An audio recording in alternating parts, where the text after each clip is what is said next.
राज्यों से संबंधित, राज्य से संबंधित जब बोल देंगे ना तो विदेशी राज्य को मिलाना, वर्तमान राज्य को तोड़ना, राज्य का नाम बदलना, ये सब इसी में हो जाएगा। और कौन सा होगा? हाँ, विधान परिषद का निर्माण करना। विधान परिषद बिहार में है, उसका निर्माण या खत्म करना कैसे होता है? साधारण बहुमत। एक होता है विशेष बहुमत। कौन सा बहुमत? विशेष बहुमत। विशेष बहुमत, विशेष बहुमत थोड़ा टफ होता है, 2/3 होता है। मूल अधिकार में संशोधन करना है तो विशेष बहुमत। जैसे हम लोगों ने हटाया था संपत्ति के अधिकार को, मूल अधिकार से वापस हटाए थे, इतना नॉर्मल हट गया था। और ये बाप रे, 2/3 बहुमत चाहिए, 66% नहीं मिलता है किसी को। यहाँ तो 36% पे सरकार बन जाती है। 36% पे क्या बन जाती है? सरकार बन जाती है। और उसको चाहिए कितना? 66%। भैया डबल लगभग चाहिए होता है। तो बहुत टफ होता है विशेष बहुमत। विशेष बहुमत इतना आराम से नहीं मिलता है। हाँ, तो इस महाभियोग में कुल सदस्य का होता है, पास करा देगा। हाँ, उपस्थित सदस्य रहेगा तो पास करा देगा। तो विपक्ष कैसे खाली छोड़ेगी? विपक्ष ज्यादा, जैसे देखिए, उपस्थित सदस्यों का 2/3 चाहिए। किसका? उपस्थित सदस्य का। सरकार का बाधा कौन है? सरकार के अपने लोग नहीं, विपक्ष के लोग। अब जैसे सरकार, सपोज कीजिए कि 500 लोग, यहाँ पे 500 कितने हैं? 550, 545, 545। अब अगर सरकार को रोकना है तो विपक्ष वाले पूरा भर भर के अटेंडेंस बनाएंगे, भाई सरकार को रोकना है। और सरकार का आदमी कहेगा भाई तुम भी भर भर के आना, क्योंकि हमको विधेयक पास कराना है। तो वो वाला झमेला ही नहीं हो पाता, यहाँ पे बहुत टफ हो जाता है। विपक्ष इस सब मामले में नहीं पीछे छोड़ता। देखिए, गवर्नमेंट को ले आए थे कौन सा विधेयक इसमें? 1 नेशन 1 इलेक्शन, 1 नेशन 1 इलेक्शन पास करने से रोक दिया कि नहीं रोक दिया? हो गया, नहीं पारित हुआ। और हकीकत मायने में देखिए, we are living in immature democracy. हम एक ऐसे डेमोक्रेसी में रहते हैं जहां मिडिल क्लास को जान मार दिया जाता है। जो इंडस्ट्रियल लोग हैं उनसे हम लोग टैक्स के रूप में भर भर के रुपए लेते हैं। अब किसी बड़े जितने लोग हैं उनसे पैसा लेगा, मिडिल क्लास से को तो जान मार देगा। अब उसके बाद क्या होगा? इसका इंफ्रास्ट्रक्चर डेवलपमेंट पे उतना वर्क नहीं होगा, कोई ढांचागत उस पर इतना नहीं होगा। हम कैसे चुनाव जीत सके, केवल इस चीज पे ध्यान दिया जाएगा। ऐसे वादे किए जाएंगे। मतलब एक किसान को 5 किलो अनाज के लिए हम लाइन में लगा सकते हैं, वो भी दुनिया में वैसे देश में जहां खेती पे ही लोग डिपेंडेंट है। सोचिए किस हद तक तोड़ दिया, किस हद तक तोड़ दिया कि रेगिस्तान के लोगों को बालू खरीदने के लिए लाइन में लगा दिया, तो किसानों को उसमें लगा दिया गया। तो ऐसा कोई बहुत ज्यादा, तो हमारे यहाँ एक ही चीज होता है ना, इलेक्शन के टाइम पे नेता हम लोग से मिलते हैं। और यही एक ऐसा समय होता है जब हमें कुछ मिला है। आप इतिहास उठा के देख लीजिए, हमें भारत में तभी कुछ मिला है जब वो इलेक्शन रहा है। अभी 1/3 महिलाओं को सीट रिजर्व कर दिया गया है लोकसभा में। अभी लागू नहीं हुआ है, बट वो पास कर दिया गया है, पास हो गया है, लागू होगा। ये कब मिला आपको? जब 2024 का इलेक्शन था तब। नहीं रहता तो नहीं मिलता।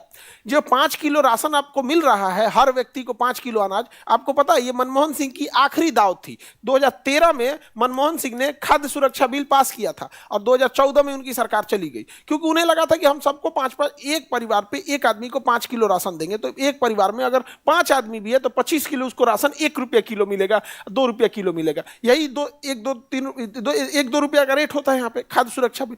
तो अभी भले हम लोग को मिल रहा है, लेकिन ये किसने दिया था? मनमोहन सिंह। और ऐसा भी मत समझिएगा कि उन्होंने बहुत अच्छा के लिए दिया था। 2013 का इलेक्शन था, उसमें उन्हें लगा कि ये हो जाएगा, उधर मोदी जी आए, अच्छे दिन आएंगे, लोग 5 किलो राशन भूल गए। लेकिन दाव कौन चला था? मनमोहन सिंह। आप कुछ भी उठा के देख लीजिए, चाहे झारखंड की मैया योजना देखिए, उनको जो पैसे आ रहे हैं 1500, 2000 जो भी अकाउंट में आ रहे हैं, 2500, तो वो लोग कब आ रहा है? इलेक्शन था तब आ रहा है। आप चाहे वो दिल्ली का इलेक्शन ही देख लीजिए, शीला दीक्षित जब थी तो उनके समय, जब अरविंद केजरीवाल उस समय आए थे तो कहते 200 यूनिट बिजली का बिल नहीं होना चाहिए यहाँ पर। हालांकि जिसको भी, कुछ ऐसे लोग होते हैं जिनके लिए आज भी 5 किलो राशन बहुत मायने रखता है, शायद बंद हो जाए तो वो नहीं खा पाए। तो ऐसा नहीं है कि ये योजनाएं खराब हैं। मेरे कहने का मतलब है, योजनाएं चाहे मोदी जी लाए हो, चाहे मनमोहन सिंह लाए हो, कोई भी हो, हमें पार्टी उटी का नहीं। आप लॉजिक समझिए कि हमें जो कुछ मिला इस देश में वो तभी मिला है जब वो इलेक्शन था। अब कहना है गवर्नमेंट का कि भाई इलेक्शन में टाइम बर्बाद हो रहा है और पैसे लग रहे हैं, एडवर्टाइजमेंट में इससे ज्यादा पैसे लग रहे हैं।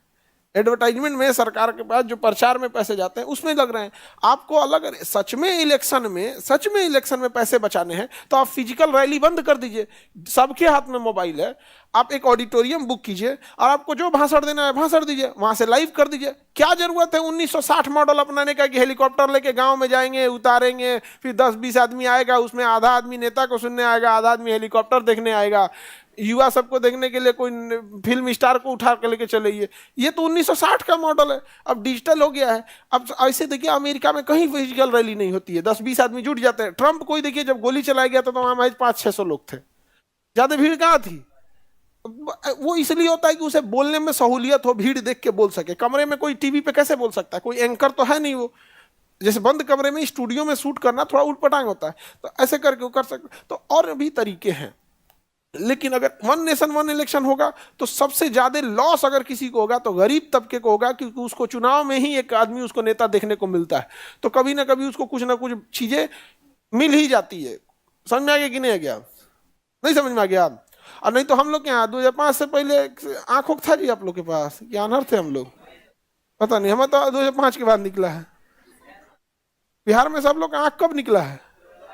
तो उससे पहले हम लोग को कुछ दिखता ही कहाँ था, कुछ दिखता था जी। आगे बढ़े। हमारे सीएम साहब का फेवरेट चीज है, दुनिया 2005 के बाद बनी है, क्योंकि 2005 के बाद वो सीएम बने। उससे पहले उनको कोई भाषण सुनिएगा तो अभी एक जगह बोल दिए थे ना कि महिला कपड़ा पहनती थी 2005 से पहले, अजब हाल है।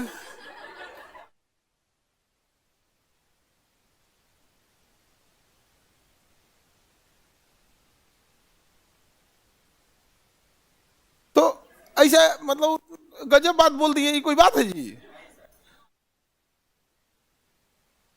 तो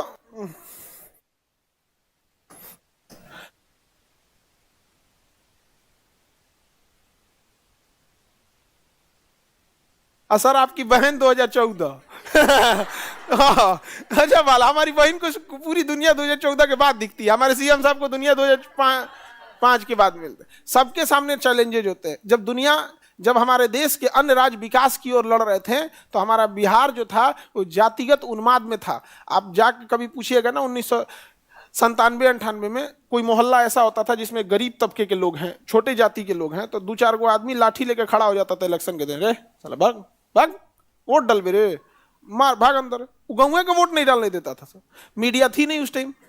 आज मीडिया एक बहुत बड़ा, आज मीडिया का सबसे बड़ा योगदान अगर आप देखेंगे ना, गुंडई आज भी है, खुलेआम आप नहीं कर सकते। बना देगा वीडियो तो वो ट्विटर पे डाल देगा, अब मोदी जी को टैग कर देगा, ले डाला ट्विटर पे, टैग किया मोदी जी को, पहुंच गया मोदी जी के पास। अब तो ये नहीं कर सकते कि आपको टैग नहीं किया गया था। यहाँ पे पुलिस डीएम साहब को टैग कर देगा, अपने एसपी को कर देगा, डीजीपी को कर देगा, मुख्यमंत्री को कर देगा, गृह मंत्री, ले हो गया बवाल। गवर्नमेंट जो है ना वो ट्विटर पे चल रही है, याद रखना। अगर कोई चीज आप ट्विटर पे बचा दिए ना, ट्विटर पे अगर तहलका मचा दिए, गवर्नमेंट तक हो जाएगा। यहाँ पे गवर्नमेंट यूट्यूब नहीं देखती है, गवर्नमेंट क्या देखती है? ट्विटर देखती है। और नॉर्मल आदमी क्या देखता है? YouTube, Insta. तो इंस्टा किसका है? नाच गाना वाला का है, टिकटॉक का भाई है, टिकटॉक का भाई है इसमें, मतलब जो चलाता है, हमको पता नहीं है उसके बारे में, ज्यादा आइडिया नहीं हो।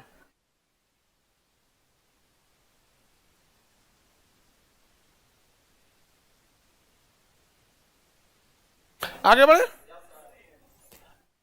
विशेष बहुमत समझ में आ गया?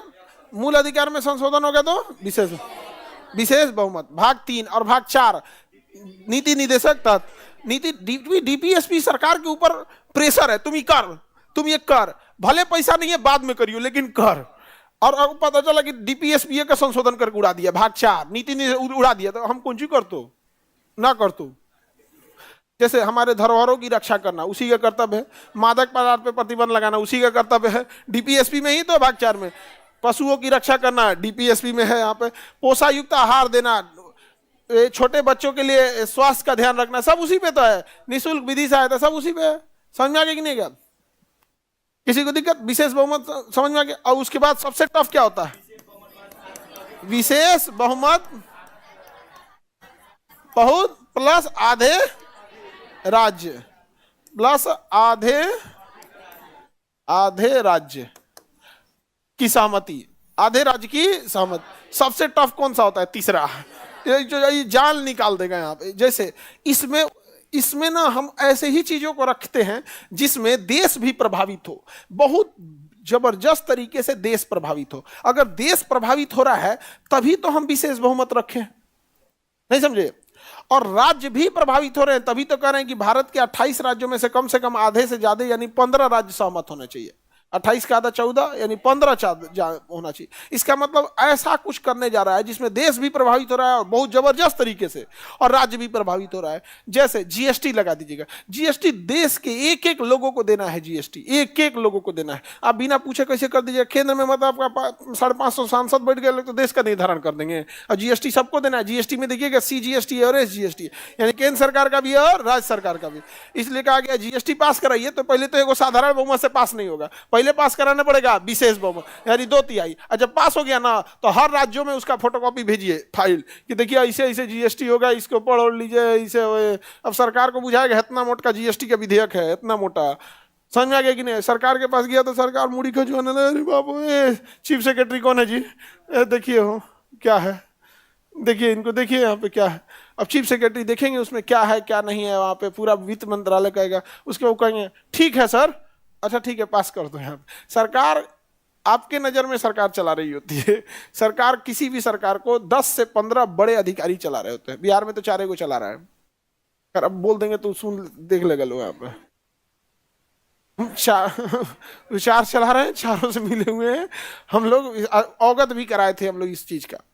यहाँ पे हमको गुस्सा के जब हम ये नॉर्मलाइजेशन वाला था ना, तो हम एक अब एक तो ले ही गए, नाम नहीं ले रहे हैं, लेकिन उनको तो बुझाइए जाएगा। उनको हम जाके बोले थे बात को, तो हमको कह रहे नहीं नहीं एकदम सही है, ये एकदम सही है। बीपीएससी वालों का यही कहना है, बीपीएससी वालों का ये कहना है, ये वो 3 सेट में क्वेश्चन बनाएगा, ये सही है, जाइए हो गया खत्म। अरे उनको समझ में आ जाएगा कौन थे वो, समझ में आ गया कि नहीं? अब हम क्या करें, उधर सीएम सब थे, अब उनको क्या, वो तो इधर ही भेज देते हैं, कोई बात नहीं, अब मुलाकात होगी मैदान में। अजब हाल है। हम तो अपना काम, हम तो क्या किया, हमारा एक सीधा उसूल है कि पहले हम हमेशा एकदम प्यार से जितना हो सकता है उतना सबको हम बता देते हैं, हाथ गोड़ जोड़ के। समझ में आ गया कि नहीं आ गया? देखिए ऐसा है, बच्चों के साथ सही नहीं होगा, ये नहीं हो, नहीं नहीं एकदम सही होगा, ठीक है, हाँ हो गया है। इसीलिए तो घुसिया घुसिया के सब जना हमारे खौरा। तुमको क्या लगता है 14 सूत्री जिन्ना फॉर्मूला हमको काहे भेजा गया है?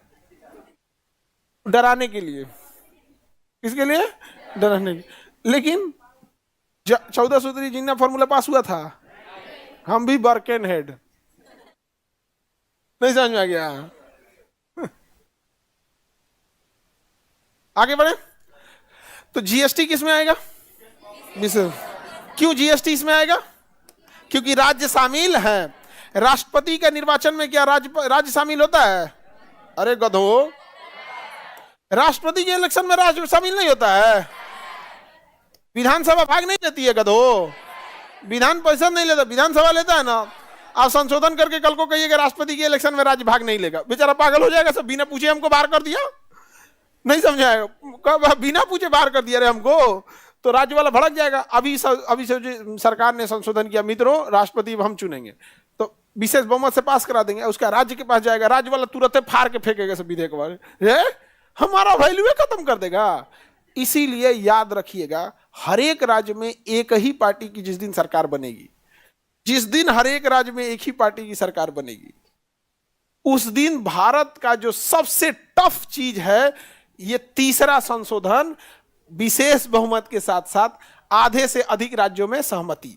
देखिए विशेष बहुमत उसी के पास होगा जिसकी ज्यादातर राज्यों में सरकार है, और यदि यह सरकार आधे से अधिक राज्यों में बन जाती है और उसके बाद विशेष बहुमत आ जाता है, तो अब आप समझिएगा हमारा देश उस शासन कर रही पार्टी के व्यक्तित्व पे, उसके रहमो करम पे अब टिक जाएगा कि वो कितना ईमानदार है। वो कुछ भी उड़ा देगा वहां से, कुछ भी। और सबसे खतरनाक जानते हैं क्या उड़ा देगा?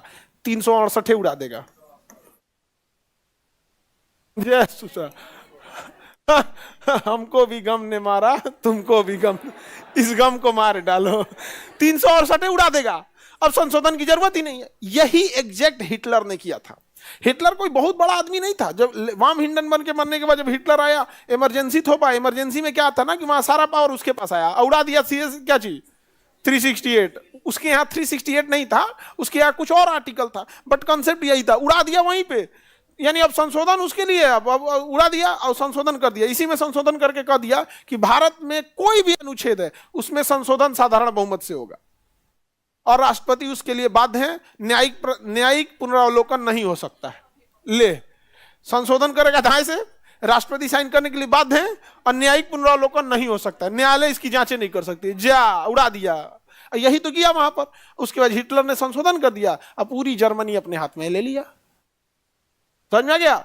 तो भले हम लोग कहें, लेकिन ये अगर हर एक राज्यों में एक जैसी सरकार आ गई तो गड़बड़ हो जाता है यहाँ पर। अब ये कहने के लिए होता है, देखो चुनावी मामला होता है। भारत जो है ना एक मतलब पॉलिटिकल कंट्रीज है, यहाँ हम लोग ना नेता के जगह दामाद चुन लेते हैं। आप देखो घर में दामाद जो बात बोल देगा ना तो लोग मान लेते हैं। जैसे मान के चलो पनीर की सब्जी बनी है और लास्ट टाइम पे कहेगा कटहल खाएंगे, हाँ, थोड़ा देर बोले, थोड़ा देर क्या हो गया। वैसे हमारे यहाँ ना वैसे नेता नहीं, हम लोग क्या चुन लेते हैं, अरे नेताजी बोले आप दे दे। अब एक वो फेवरेट डायलॉग है ना, डबल इंजन डबल इंजन। अरे तरीका, हम नहीं दौड़ पा रहे हैं तो बैसाखी लेके ओलंपिक निकाल लेंगे। हाँ, बुलेट ट्रेन चली है डबल इंजन पे की अपने दम पे। अब देखो केंद्र में सरकार जिसकी है भारत में, उसी की सरकार बिहार में है ना। नेपाल में बांध बन गया बिहार के बाढ़ रोकने के लिए, तो डबल इंजन की सरकार हॉर्न बजाने के लिए है। पो पो पो पो हॉर्न बजाओ। हाँ, अरे भाई तुम्हारी डबल इंजन की सरकार 2005 से है, और 2005 से पहले बिहार कहाँ था? 5 में तो बिहार हुआ है यहाँ पे। 2005 से पहले बिहार था जी। कितना अच्छा हो गया यहाँ पे, कितना अच्छा हो गया, सब बिहार बन गया यहाँ पर, सब अच्छा हो गया। लेकिन हम लोग को बस ये बताया जाता है डबल इंजन की सरकार चाहिए, हॉर्न बजाएंगे, भोंपू बजाएंगे, आप लोग टेंशन मत लीजिए। भाई इस अगर गवर्नमेंट चेंज हो जाती है, सपोज कि सेंट्रल गवर्नमेंट में कोई और बैठ जाता है और बिहार गवर्नमेंट में कोई और बैठ जाता है, तो कल को अगर बिहार गवर्नमेंट प्रस्ताव लेके जाएगी सेंट्रल गवर्नमेंट के पास कि भैया आप बात कीजिए नेपाल में, आपका अधिकार, हम कहां से बात करेंगे, तो वहां तो पॉलिटिकल टसल भी हो जाएगा। नहीं हो जाएगा? पॉलिटिकल टसल बहुत खराब होता है, अच्छा बात भी नहीं मानता है सब पॉलिटिकल टसल के चक्कर में। यहां पर समझ में आएगी नहीं क्या? बीपीएससी री एग्जाम में क्या नतीजा हुआ? पॉलिटिकल टसल के चक्कर में खराब हुआ। पॉलिटिकल टसल है, सब आग तापने आया था सब।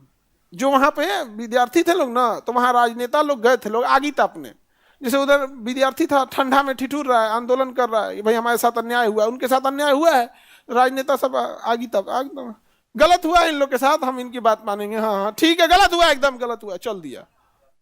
अरे तू 5 मिनट के आग तापने के चक्कर में मुद्दा को पॉलिटिकल बना के चल गया, तो पॉलिटिकल टसल हो जाएगा। तो भाई साहब बिहार में अभी अगर आप नेपाल में बांध नहीं बना सके, तो हमारे यहाँ डबल इंजन हॉर्न बजा रही है, अब बहुत अच्छा से हॉर्न बजा रही है। समझ में आ गया कि नहीं आ गया यहाँ पे? तो ये चीजें जो होती है ना, मतलब क्या कहिएगा, हम लोग को ना सब अंदर अंदर ना कई ठो जो पॉलिटिकल माइंडसेट के आदमी है ना, वो अंदरों अंदर कहता है कि आदमी अब ठीक नहीं लग रहा है, विकास की बात बोलने लगा, अब नेपाल में बांध बनाने की बात बोल रहा है, ये सब बात बोला जाता है, बात बोला जाता है। कुछ ऐसा बात बोलिए कि एक बिहारी 100 पे बारी, यही सब बोल के जाइए। नहीं समझ में आ गया? ये सब पे खुश रहता है।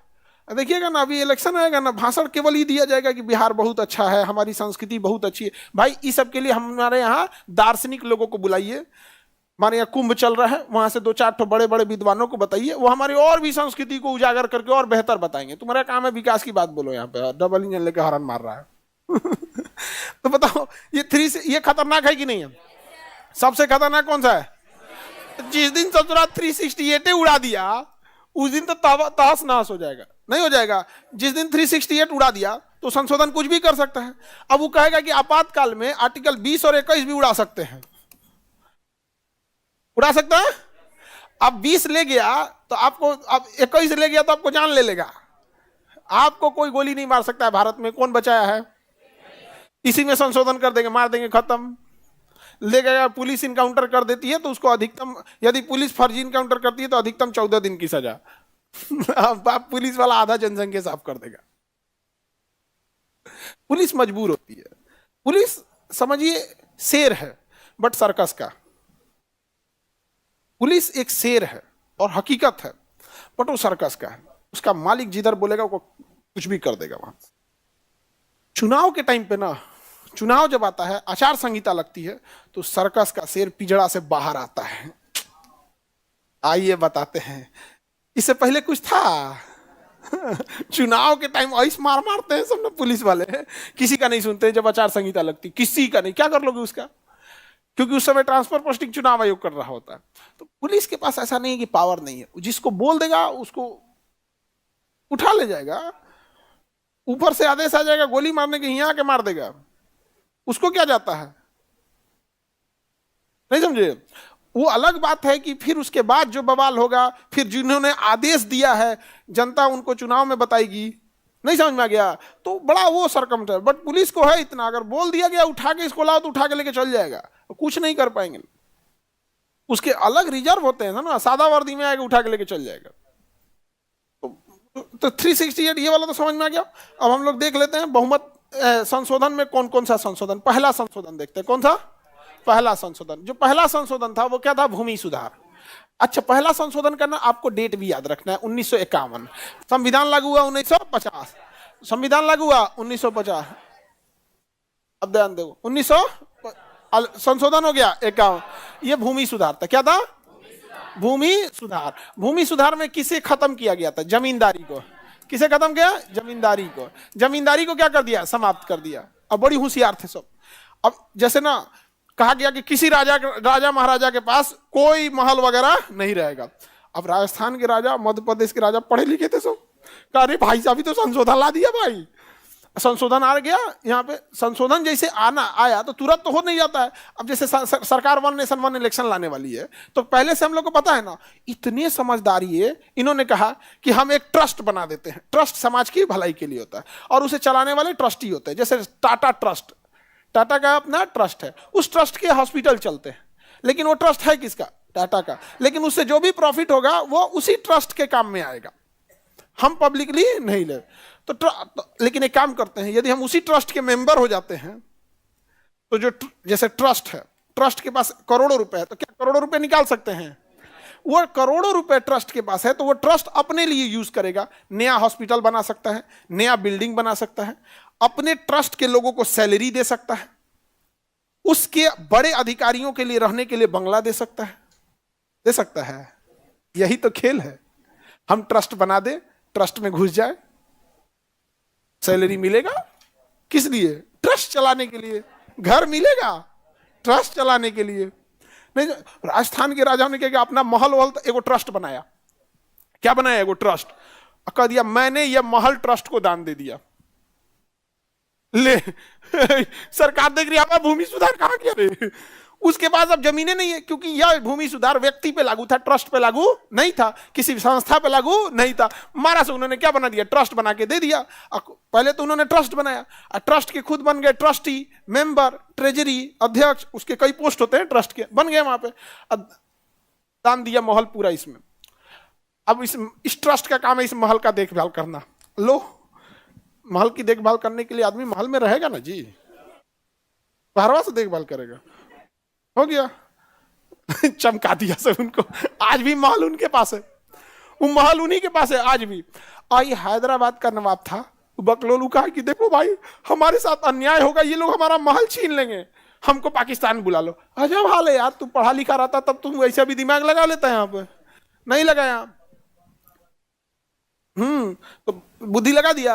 अभी सुनते होंगे राजस्थान वालों के पास अपना महल है कि नहीं है? उसका पेपर निकालना, कोनो महल उनके नाम पे नहीं, सब ट्रस्ट का है। सब किसका है? ट्रस्ट के नाम पे। हो गया, समझे? उनका है अब फर्स्ट क्लास। दिमाग लगाया सब लोग, राजस्थान वाले दिमाग लगाने में भाई, राजस्थानी गुजराती है ये सब, दिमाग लगाने में काहे पीछे रहे? उन लोग का है अपना। आगे बढ़े तो जमींदारी को क्या किया जाएगा? समाप्त। कौन सी अनुसूची जोड़ा गया था? अनुसूची 9। अनुसूची कौन जोड़ा गया? 9। अब देखते हैं, अब तो ऑप्शन याद रखने की जरूरत नहीं है। तो पहला संशोधन समझ में आ गया। उसके बाद दूसरा संविधान संशोधन, दूसरा संविधान 1956। फजल अली आयोग याद है, पढ़ा दिए 1956। ये कौन? दूसरा नहीं है जी, 7वां है। मतलब इस सीक्वेंस में हम 2 लिख दिए हैं, आप इस सीक्वेंस में 2 लिख दिए। 7वां संविधान संशोधन 1956। 56। किसकी समिति को लागू किया गया? फजल अली। किसे लागू किया गया? फजल अली को। कौन सी व्यवस्था को समाप्त किया गया? A B C D. पहले राज्य क्या थे? सब ए बी सी डी राज्य थे, इन्हें खत्म कर दिया गया। किसे मान्यता दिया गया? भाषाई राज्य। भाषाई राज्य को मान्यता दिया गया। क्वेश्चन आएगा किस संशोधन द्वारा भाषाई राज्य को कानूनी मान्यता दिया गया? 7वां संशोधन। 7वां संशोधन कब हुआ? 1900। किसके सिफारिश पर? फजल अली। किसके सिफारिश पर? फजल अली के। किसके सिफारिश पर? फजल अली के सिफारिश पर। किसके सिफारिश पर? कितने राज्य बने? 14। केंद्र शासित 14 राज्य और 6 केंद्र शासित। 14 राज्य और 6 केंद्र शासित। 14 राज्य और 6 केंद्र शासित। आगे बढ़े।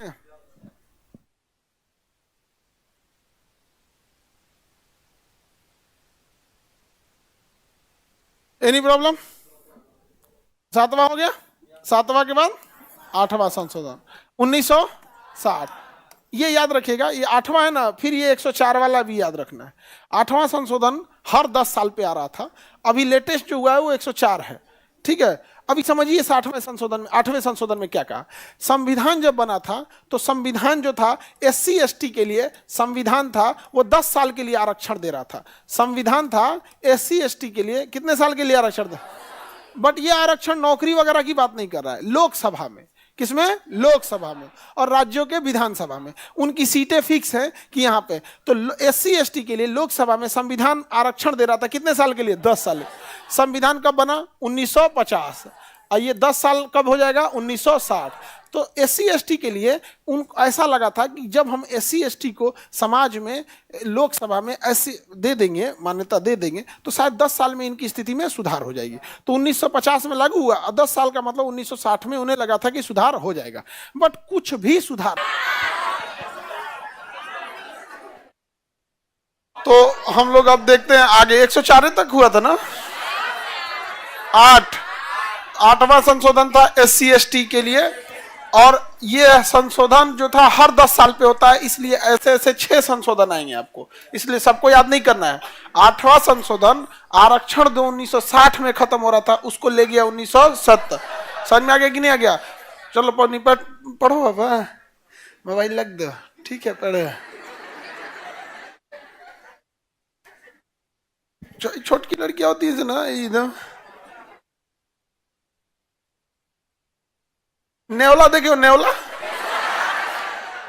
वो कहीं से ऐसे ऊंचा कैसे झेकते रहे। जन छोटकी छोटकी होती है ना, जन नेवला ऐसा नहीं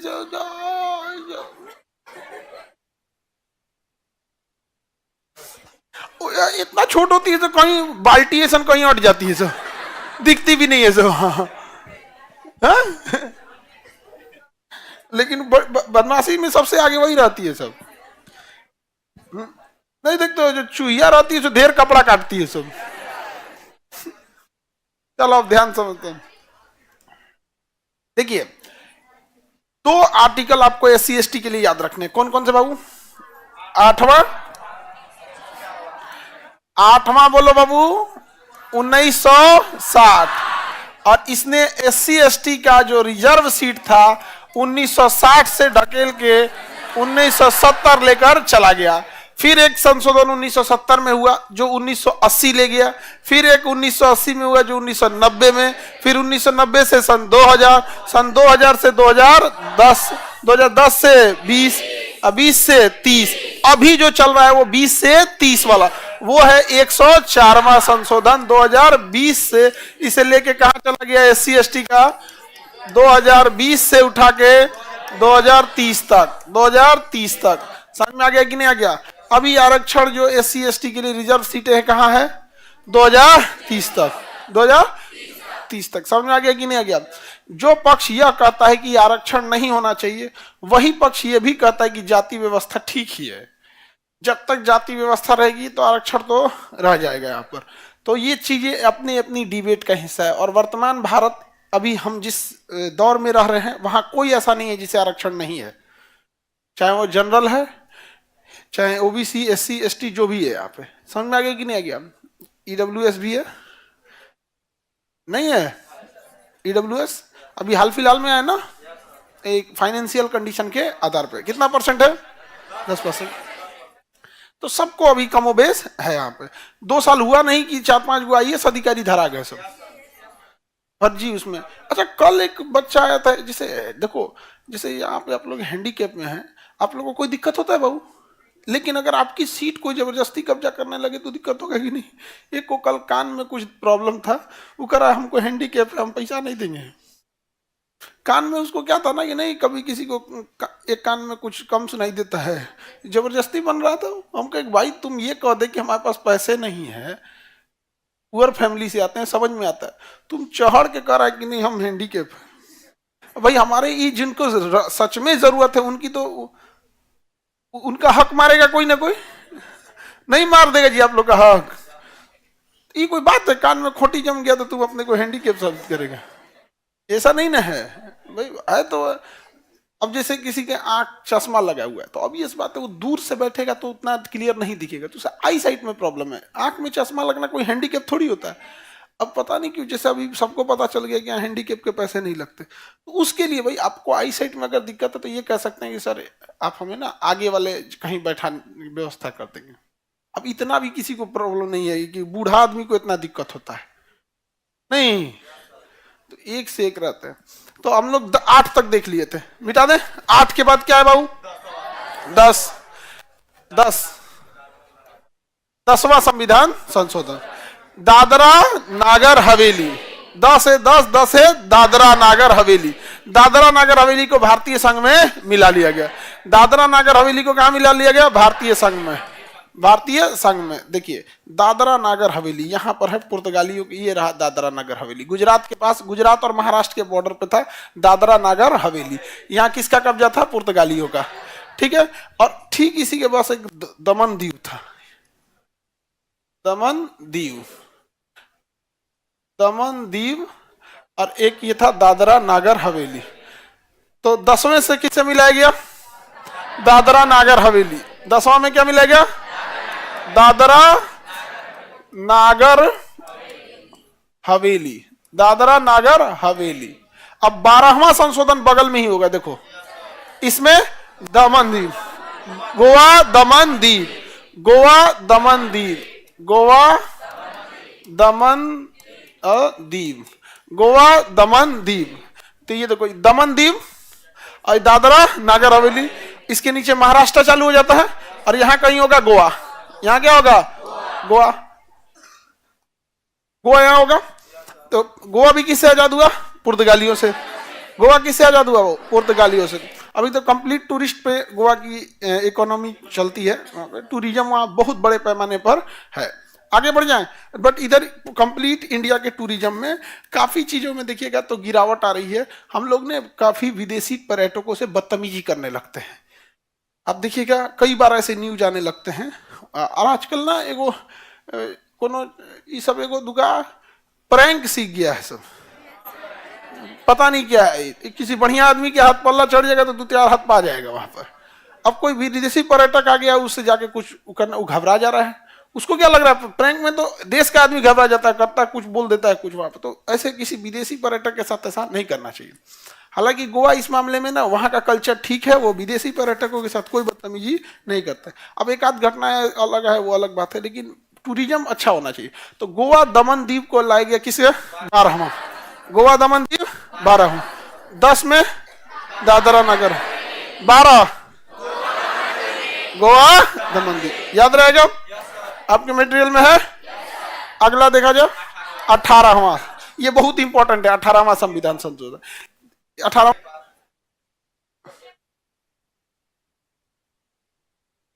देखिए केंद्र शासित प्रदेश जो हैं वो भी एक राज्य की तरह ट्रीट किए जाएंगे। 2 राज्यों का एक कॉमन राज्यपाल हो सकता है। इसके अलावा इसमें एक बहुत बड़ा संशोधन था, 7वां में भी था यहाँ पे। इसमें 2 राज्यों के कॉमन मतलब बदला जा सकता है। केंद्र शासित प्रदेश को एक राज्य की तरह क्या किया जाएगा? ट्रीट किया जाएगा। और एक सा आयोग था, क्या था? सा आयोग। अब देखिए आप में सा आयोग है या नहीं है? तो 18वां संशोधन में सबसे मुख्य जो है वो क्या है? सा आयोग। 18वां संशोधन में सबसे मुख्य क्या है? सा आयोग। आप में है? अब हम यहाँ देख लीजिए, अब जब मटेरियल में लिखा हुआ है तो अब यहाँ हम समझा देते हैं शाह आयोग के बारे में। ये कई बार क्वेश्चन पूछा है। 18वां संविधान संशोधन जो था शाह आयोग को लागू किया। किसे आयोग को लागू किया? शाह आयोग को लागू किया। जबकि 7वां संशोधन आपको पढ़ाए होंगे फजल अली आयोग को लागू किया। 7वां संशोधन फजल अली और 18वां संशोधन शाह आयोग।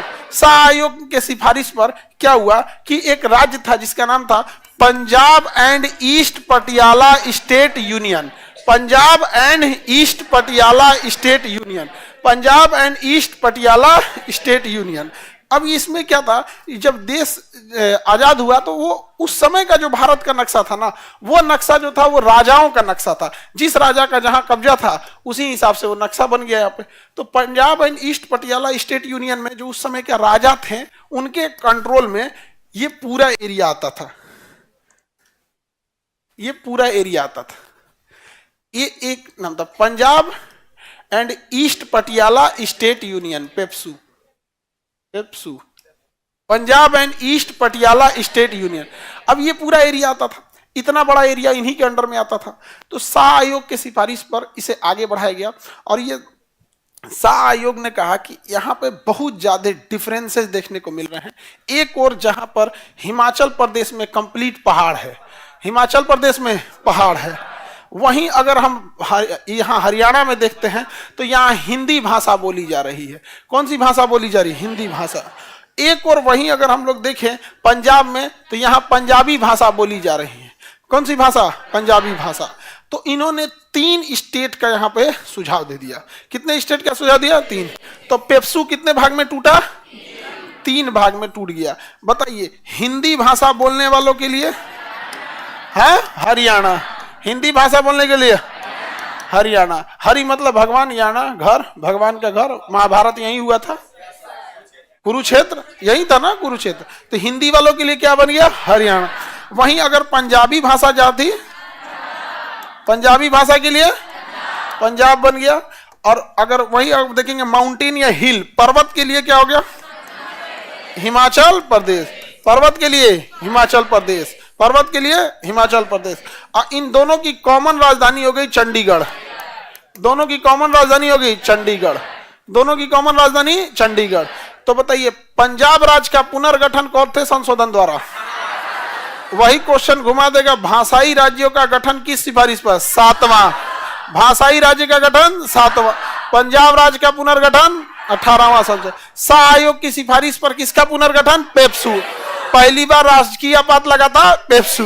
पेप्सू में राजकीय आपात, समझ में आ गया कि नहीं? राष्ट्रपति शासन जिसे कहते हैं राजकीय आपात, पेप्सू। तो पेप्सू कहे तो ठीक है, अदरवाइज में पंजाब भी कहे तो क्या, दोनों का तो बात बराबर ही है समझने के लिए। तो पेप्सू जब आपको राज्य पढ़ा रहे थे तभी हम आपको बता दिए थे। अब ये दोनों की कॉमन राजधानी है चंडीगढ़। तो चंडीगढ़ जो है वो कहां पर हो जाएगा? अब जैसे मान के चलिए ये है पंजाब और इसके नीचे है हरियाणा।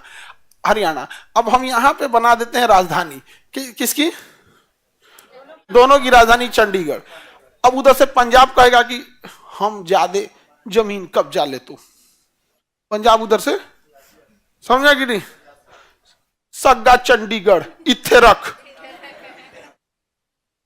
मतलब इधर रख चंडीगढ़ हमारा।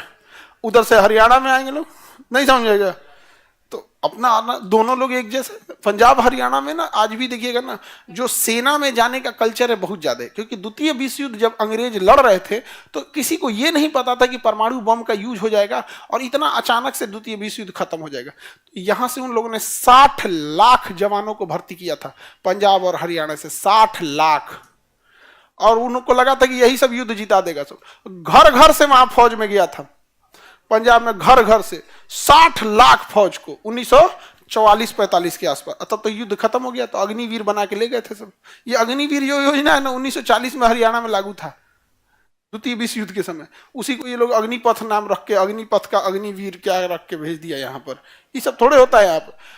उसके बाद से द्वितीय विश्व युद्ध खत्म हो गया तो डिसमेंटल कर दिया गया। आर्मी को क्या कर दिया गया? डिसमेंटल, कि भाई अब आप अग्निवीर थे, आप लोग घर जाइए। आप हर घर से एक एक फौजी था वहां पे, हर घर से। इसलिए आज भी देखिएगा ना वहां पे तो लोग, फौज का जो कल्चर है आज भी है वहां पर। एक जैसे आपने अपने यहाँ खेती का कल्चर, हर घर में एगो किसान है। आप में हर बेंच पे ना, आप में से 90% बच्चे किसान फैमिली से। तो कल्चर किस चीज का हो गया? किसान का हो गया। वहां कल्चर किस चीज का हो गया? फौज का। यही कारण है कि जब देश का विभाजन हुआ ना, तो सबसे ज्यादा यहीं पे बवाल भी देखा गया, बहुत ज्यादा बवाल देखा गया। और जब ये अग्निवीर लाया गया तो ये नहीं सोचा गया कि जब आप किसी को लड़ाई की ट्रेनिंग दे देते हैं, फिर वो समाज में आएगा और सेटल्ड नहीं होगा, बाई दी वे डिरेल्ड हुआ तो कैसे संभालिएगा?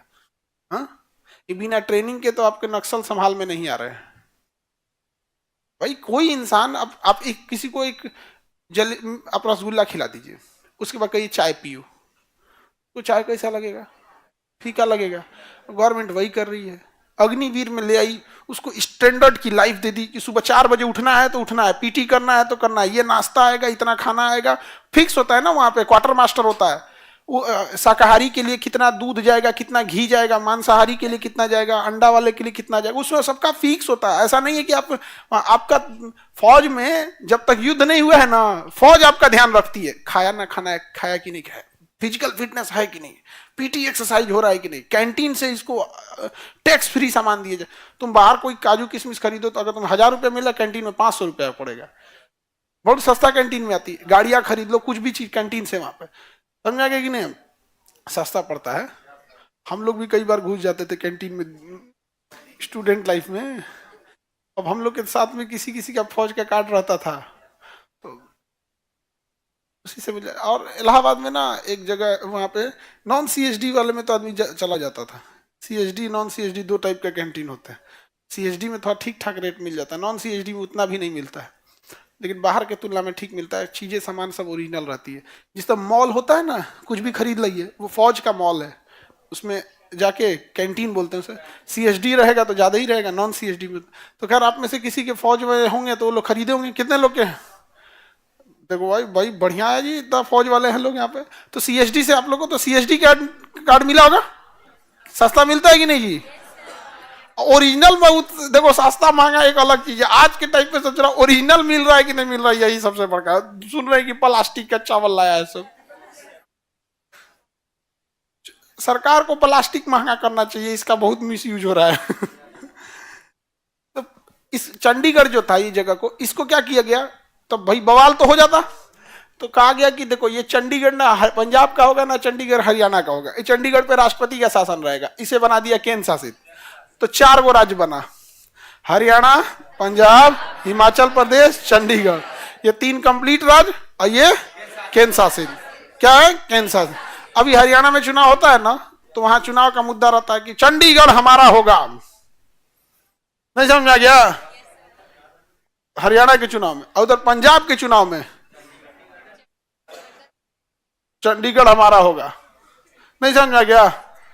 वहां सब लोग समझाएंगे, सग्गा पुत्र इधर के, चंडीगढ़ इधर है हमारा। दोनों के चुनाव में ये मुद्दा होता है। सरकार को दोनों को पैसा दे देना चाहिए। 1000 करोड़ तुम पकड़ो, 1000 करोड़ तुम पकड़ो, तुम अपनी राजधानी अपना बना लो, तुम अपनी राजधानी अपना बना लो। चंडीगढ़ को केंद्र शासित रहने दो। नया शहर बन ही नहीं रहा है, वही शहर बसा हुआ है, उसी में लोग आके बस रहे हैं। पिछले 100 सालों में आपने शायद ही 2-4 शहर बसते देखे होंगे, कोई शहर नहीं बस रहा है। एक गुड़गांव वो भी इसलिए बस गया दिल्ली के पास है, एक नोएडा वो भी इसलिए बस गया कि दिल्ली के पास है। ये तो मजबूरी में बस गया। चंडीगढ़, ढोलेरा, यही तो 4 गो सिटी देख रहे हैं आप लोग। ढोलेरा भी बस ही रहा है, लेकिन बहुत मॉडर्न तरीके से। कहां जाएगा? क्राइम क्यों नहीं बढ़ेगा? रेट क्यों नहीं बढ़ेगा? बिना मतलब का रेट बढ़ना। अब जैसे ये कलम है, मान के चलिए इसका कितने का आता जी है ये?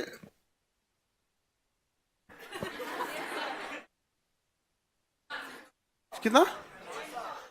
2000 या 5000? 2000 का भी, 5000 का भी।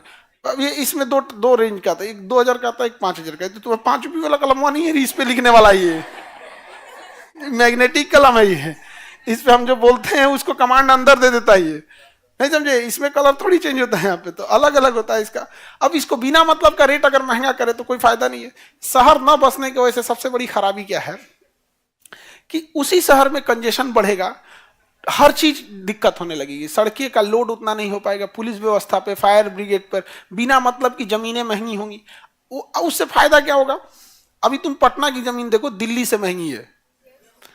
पटना का जमीन दिल्ली से महंगा है, क्योंकि बिहार का लोग अगर जिला छोड़ा तो उसके लिए एक ही ऑप्शन दिखता है कि चलो पटना, चलो हो पटना।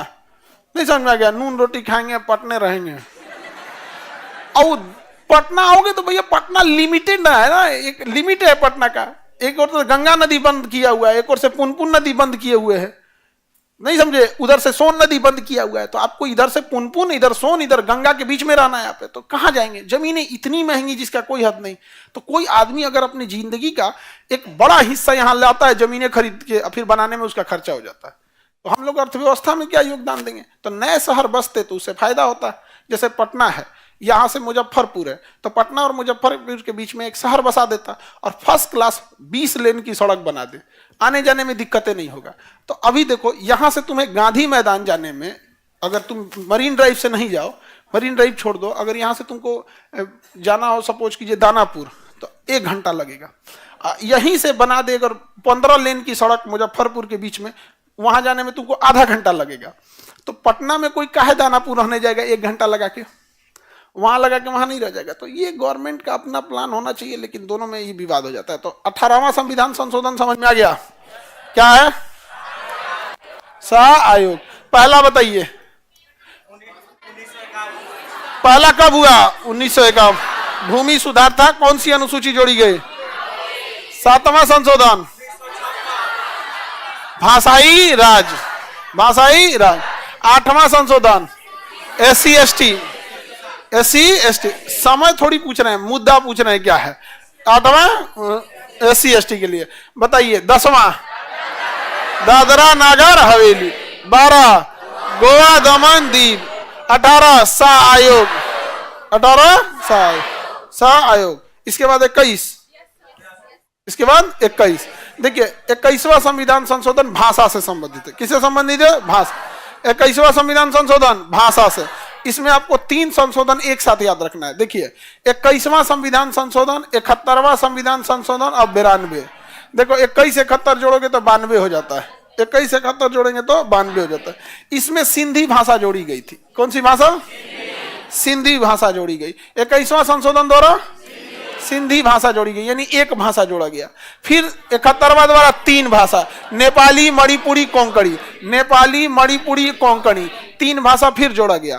तो 21 द्वारा 1, 71 द्वारा 2, 3 भाषा जोड़ी गई, नेपाली, मणिपुरी, कोंकणी। अब 92वां द्वारा 4, बोडो, डोगरी, मैथिली, संथाली। बोडो, डोगरी, मैथिली, संथाली।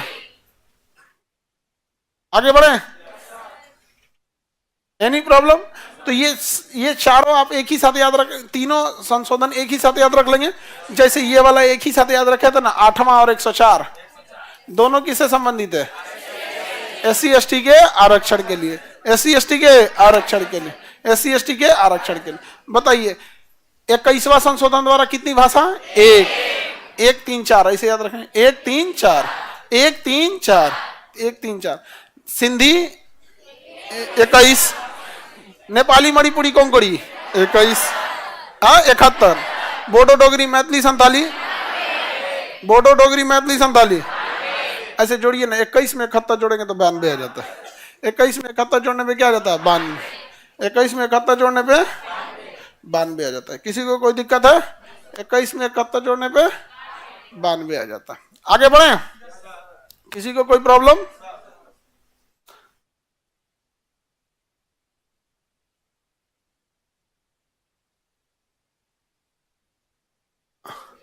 अच्छा, वह हिंदी भाषा के क्षेत्र में हिमाचल होना चाहिए, तो अच्छा हरियाणा, वो तो आप सुधार लीजिएगा, नॉर्मल सा चीज है। आगे बढ़ जाए तो 21 याद रहेगा। 21 से रिलेटेड ही आपको क्या याद रहेगा? 71, और इसी से रिलेटेड 92 रहेगा। याद रहेगा नहीं यहाँ पे? अब हम ये जब 71 पढ़ाने जाएंगे, 92 पढ़ाने जाएंगे तो छोड़ देंगे वहां, बस इतना बता के कि देखिए हम आपको पढ़ा दिए भाषा से रिलेटेड। उसी तरह 104 पढ़ाने के टाइम पे बता देंगे, लेकिन आपको कहेंगे कि आप एक बार देख लीजिएगा। इसके बाद आपका आर्टिकल आएगा 35 और 36। 35 और 36 देखिए, इसमें सिक्किम से संबंधित है। किससे संबंधित है? सिक्किम से संबंधित है। सिक्किम किसे? सिक्किम। देखिए सिक्किम ना पहले भारत का हिस्सा नहीं था। सिक्किम भारत का हिस्सा नहीं था। सिक्किम एक स्वतंत्र देश था। सिक्किम क्या था? स्वतंत्र देश। मोनार्की थी यहाँ पर, राजतंत्र कंट्रोल होता था सिक्किम में। बट चाइना ने ना वो 5 फिंगर पॉलिसी लेके चलाया है। उसका कारण आया था ना कि जैसे 5 उंगलियां होती है ना, उसने कहा कि ये हथेली जो है ना, हथेली, इस हथेली अधूरी है 5 उंगलियों के बिना। 5 उंगलियों के बिना हथेली अधूरी। उंगलियां काट दोगे तो हथेली कैसा लगेगा, इसे अजबे लगेगा। उसका कहना है कि मेरी 5 फिंगर है, हथेली है ये तिब्बत, हथेली है ये तिब्बत। क्या है तिब्बत? क्या है? हथेली है। इसकी 5 उंगलियां हैं। कितनी उंगलियां हैं? ले, एक को कहता है अरुणाचल प्रदेश है, यहाँ इधर से ले लेता है कि अक्साई चीन है। समझ में गया? एक या तो तिब्बत ले ही लिया है, इधर नेपाल को भी बोलेगा, सिक्किम को, भूटान को। 1 2 3 4 5 सब डरा गया सब, इस सब में से कुछ ना कुछ बकोटेगा यहाँ। अब सिक्किम पे वो पूरा भीड़ गया था, सिक्किम पे पूरा भीड़ गया था। सिक्किम पे जब भीड़ गया तो सिक्किम को लग गया कि भाई हम इनके बीच में जाएंगे तो बर्बाद हो जाएंगे, चाइना तो कभी नहीं जाने वाले। तो भारत से कहा कि हम आपके देश में मिलना चाहते हैं। उस समय जवाहरलाल नेहरू थे, 1976 में जवाहरलाल नेहरू थे? नहीं, वो नहीं थे उस समय। 75 और 76 के समय इंदिरा गांधी थी। कौन थी? इंदिरा। तो उनके समय ये बात हुआ तो सिक्किम को एक बात का डर था कि अगर हम भारत में मिल जाते हैं तो कहीं ऐसा ना हो कि भारत का आदमी हम लोग को चाइना वाली नीति अपना के एक आदमी को उड़ीसा भेज दे, एक को छत्तीसगढ़, मध्य प्रदेश, गुजरात, राजस्थान, यूपी, हरियाणा, ऐसा ना हो कि ऐसा भेज उच के हम लोग को अब पूरा एकदम नाश दे। समझ में गया? बिहार नहीं आया? तुम लोग इसका इंतजार कर रहा था।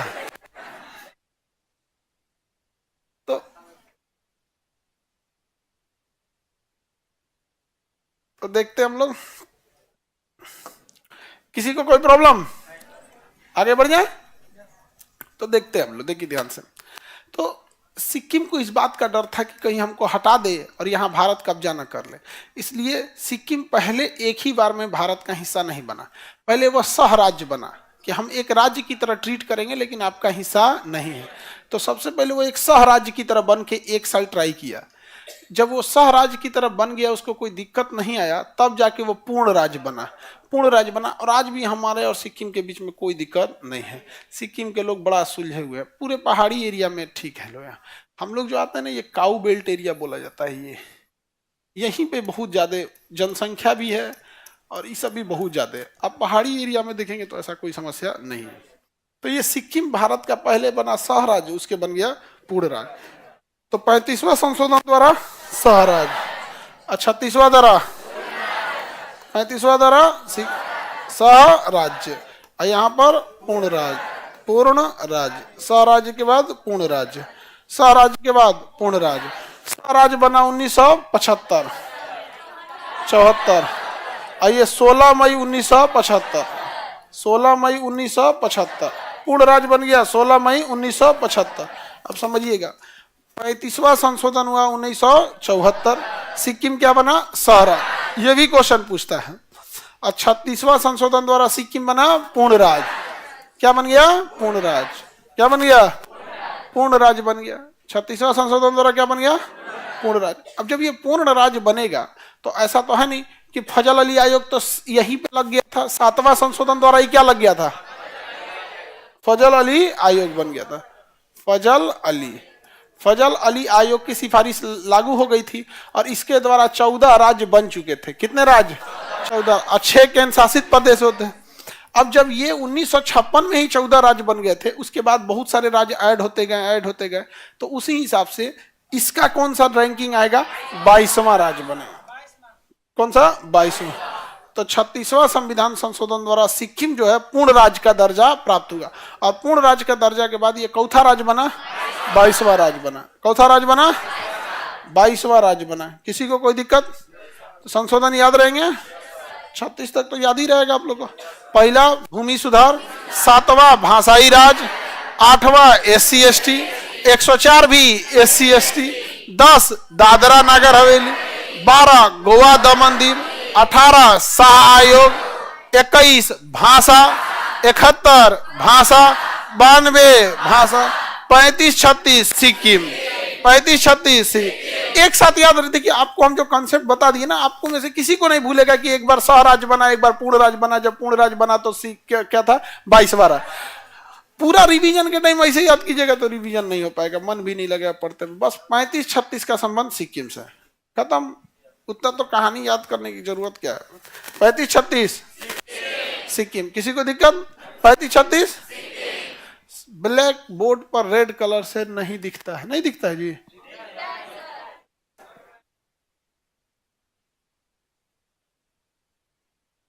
ब्लू नहीं दिखता है। ओहो, कलर विजन का भी समस्या है, अब समझ में आया इन सब को। रेड कलर नहीं दिख रहा है उसको। रेड और ग्रीन अगर नहीं दिख रहा है कलर विजन की क्या है समस्या है। अब रेलवे वगैरह वाला जॉब या ट्रैफिक वाला ये सब वाले में नहीं जा सकते जहां सिग्नल आपको देखना हो।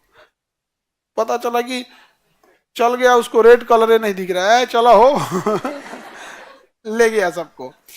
वैसे ही ट्रेन गिर रही है डेली जुगो। Any problem? अगला आएगा 42वां संशोधन। बाप रे बाप, 42वां संशोधन 1976।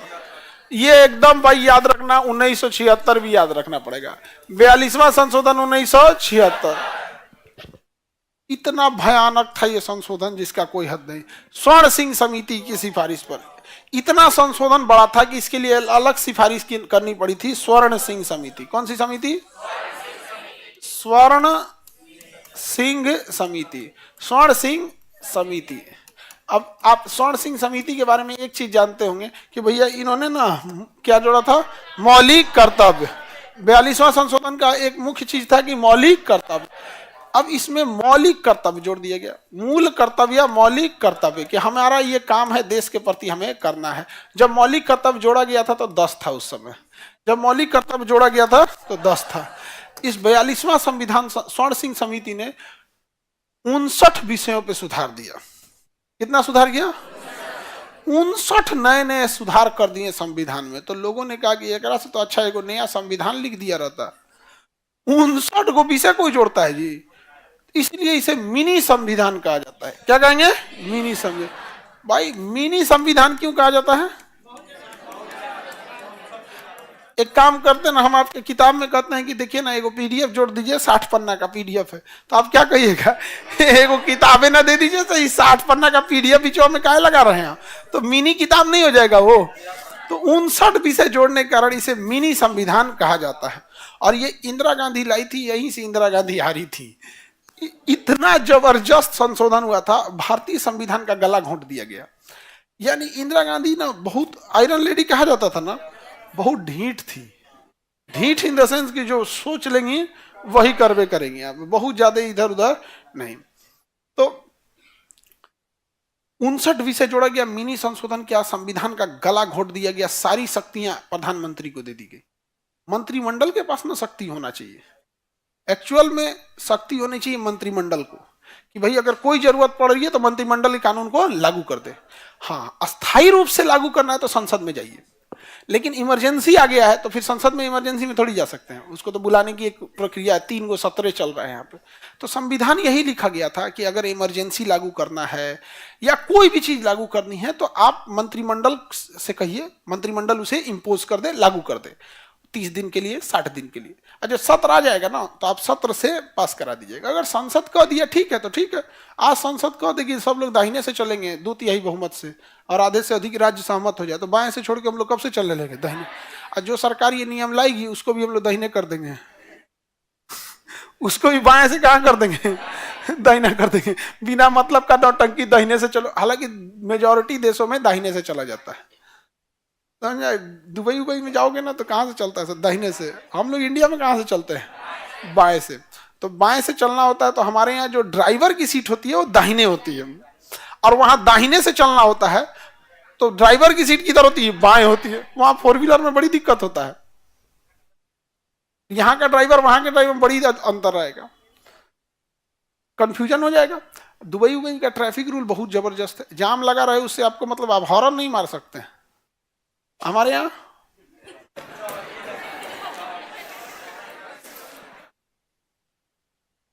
हम लोग एम्बुलेंस को रास्ता नहीं देते, हॉर्न मारते रहे आप। फायर ब्रिगेड की गाड़ी आग बुझाने आती है ना तो लोग देखने लगते हैं। कभी भी देखना फायर ब्रिगेड की गाड़ी आएगी तो पुलिस भी साथ आएगी। आग बुझाने में पुलिस का क्या काम है, फायर ब्रिगेड का है। लेकिन फायर ब्रिगेड पुलिस वालों को लेके आते हैं कि भीड़ आप खाली कराइएगा, नहीं तो सब लोग देखने आएंगे। देश इतना खाली लोगों से भरा हुआ है, देश में लोग इतने खाली बैठे हुए हैं कि गांव में जेसीबी की खोदाई की देखने के लिए 200 आदमी आ जाता है। उसमें क्या देखना है भाई, बकेट उठा उठा भरे गए। दिखा रहा है कि हम कितने खाली बैठे हैं हम लोग। और बहुत ज्यादा अगर कोई खाली बैठ गया और आप उसे अधिकार दे दिए बोलने का, दूसरे के बात में टांग लड़ाने का, तो हो गया वो काम, घोर मट्ठा कर देगा कुल इन्ने का उन्ने। और यही होता है, खाली बैठा है आदमी। तुम ट्रेन में बैठना कभी जनरल डिब्बा में, एक से एक ज्ञानी बैठेगा सब,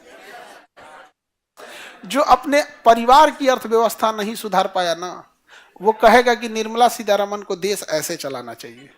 अरे उनको वो इंसान बोले जो कम से कम ऐसे जगह से उठा है जहाँ जिसकी अर्थव्यवस्था खराब थी, उसने अपने दम पे अर्थव्यवस्था ठीक किया है, तब बोले तो समझ में आता है। डूबी हुई कश्ती किनारा बताने चली है।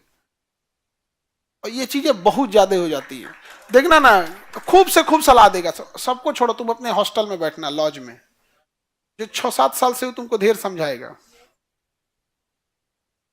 एक से एक रहेगा सब। आगे बढ़े तो पहला क्या जोड़ा गया, मूल कर्तव्य। क्या जोड़ा गया, दूसरी चीजें एक और इसमें जोड़ी गई। प्रस्तावना जो था हमारा, क्या था, प्रस्तावना। प्रस्तावना, प्रस्तावना में 3 शब्द जोड़े गए। क्या क्या, समाजवादी, समाजवादी, पंथ निरपेक्ष, एकता एवं अखंडता। एकता एवं अखंडता, ये एक ही शब्द है, एकता एवं अखंडता।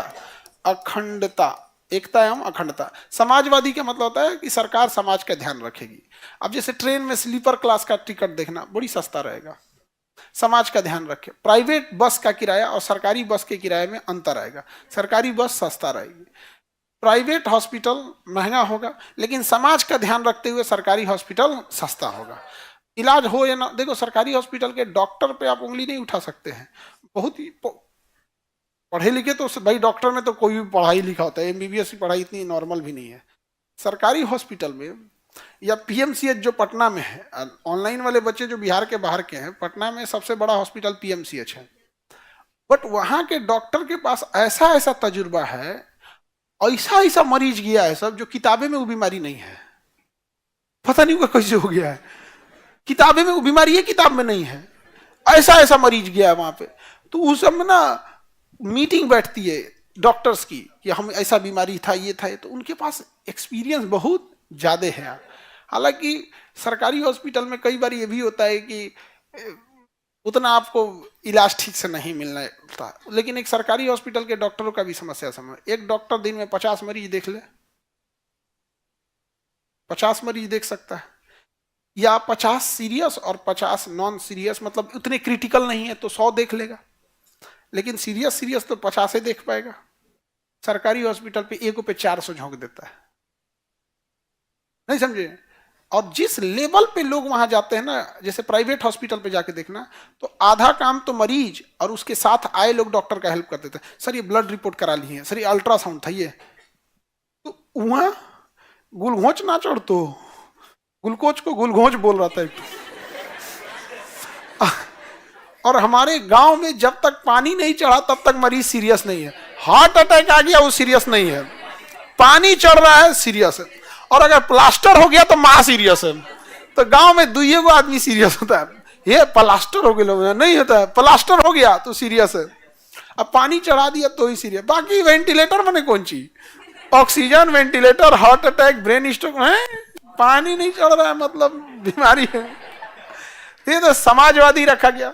दूसरा पंथ निरपेक्ष। पंथ निरपेक्ष और धर्म निरपेक्ष में अंतर है। धर्म निरपेक्ष मतलब होता है हम धर्म से दूरी बनाएंगे, धर्म से दूरी बन, जो निगेटिव चीजों को दर्शाता है। अब पंथ निरपेक्ष का मतलब होता है हमें धर्म से कोई मतलब नहीं है, आपका जो धर्म है आप उस धर्म को मानिए। समझ में आ गया कि नहीं आ गया? जैसे हम सब पंथ निरपेक्ष हैं, हमें क्या मतलब है आपका क्या धर्म है, हमने कभी किसी को मना नहीं किया यहाँ पर। हमें धर्म वाली चीजों में मतलब इंटरफेयर नहीं करना, भाई आपको जो धर्म मानना है मानिए बस। तो हम लोग धर्म निरपेक्ष है कि पंथ निरपेक्ष? पंथ निरपेक्ष। क्या है? पंथ। कई बार आप न्यूज डिबेट में देखिएगा तो उनका यह कहना है कि बाद में संशोधन करके पंथ निरपेक्ष जोड़ा गया, हमारा देश पहले सेकुलर नहीं था। अजब हाल है। आर्टिकल 25, 26, 27, 28 कौन सी है भाई? ये कौन सी है? धार्मिक स्वतंत्रता। ये तो मूल संविधान में है, वो भी मूल अधिकार में है। संशोधन करने के लिए 2/3 बहुमत चाहिए। ये क्या कहता है कि किसी को भी अपने हिसाब से धर्म फॉलो की आजादी है, उसका प्रचार प्रसार भी कर सकता है, उसके लिए रखा धन टैक्स फ्री रहेगा, सरकारी विद्यालयों में धार्मिक शिक्षा नहीं दी जाए। तो ये क्या बता रहा है? धर्म पंथ निरपेक्ष ही तो बता रहा है। तो कई न्यूज में देखना ना, 2 मुर्गा लड़ाता है सब।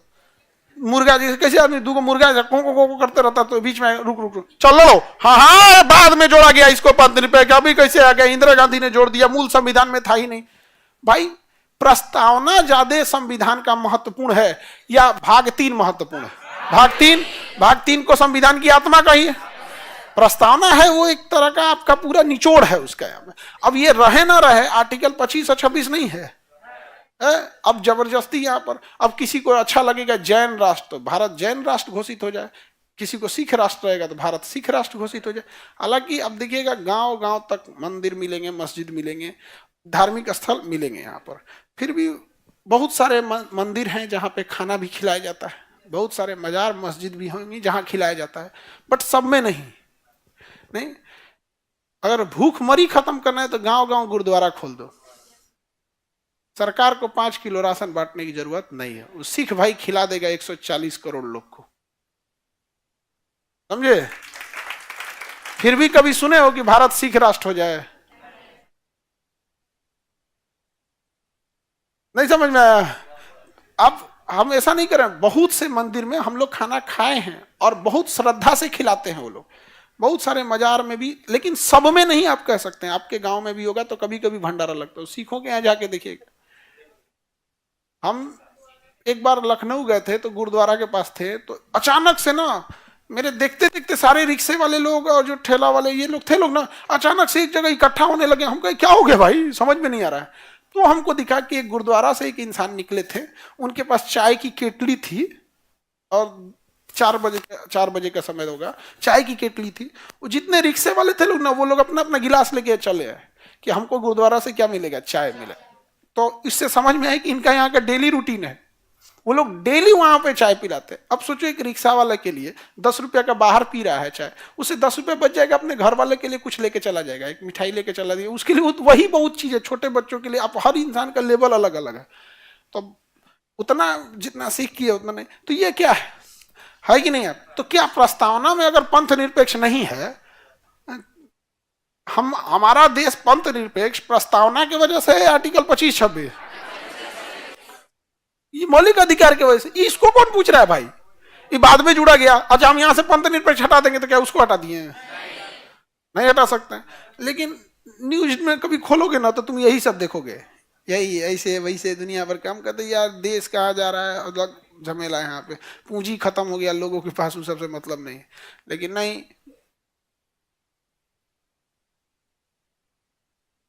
आगे बढ़े। आप कौन सा राष्ट्र चाहते हैं? हम जिस राष्ट्र में हैं हम इस राष्ट्र से खुश हैं, हमारा भारत महान। समझ में आ गया कि नहीं आ गया? और हमको क्या चाहिए? अगर आपको लगता है कि नहीं देश में कुछ कमियां हैं, आप उस कमियों को बताइए और आप सुधार लीजिए। नहीं समझ में आया? कि अब जैसे शरीर है, कभी कोई बीमार पड़ता है तो हम लोग क्या करते हैं? उस बीमारी को ठीक कर देते हैं। तो देश में यदि लगता है कि नहीं देश में ऐसे नहीं कुछ और सुधार होना चाहिए, तो पहले आप उन कमियों को चिन्हित कीजिए, फिर उसको सुधारिए। तो बवाल करने से क्या ही चीज होता है? आगे बढ़े। तो ये तो प्रस्तावना में 3 चीज जोड़ दिए गए। तो मेनली ये 2 चीजें जोड़ी गई थी। ये 2 चीजें 42वें संशोधन में याद रखना है आपका। पहला मूल कर्तव्य, दूसरा प्रस्तावना में संशोधन, 3 सब जोड़े गए। बाकी सारा सुधार प्रधानमंत्री को शक्ति दिया गया। बाकी सारी चीजों में किसे शक्ति दी गई? प्रधानमंत्री। लोकसभा के कार्यकाल 6 साल कर दिया गया। आपातकाल की घोषणा प्रधानमंत्री के सिफारिश पर हो जाएगा, पूरे मंत्रिमंडल की जरूरत नहीं है।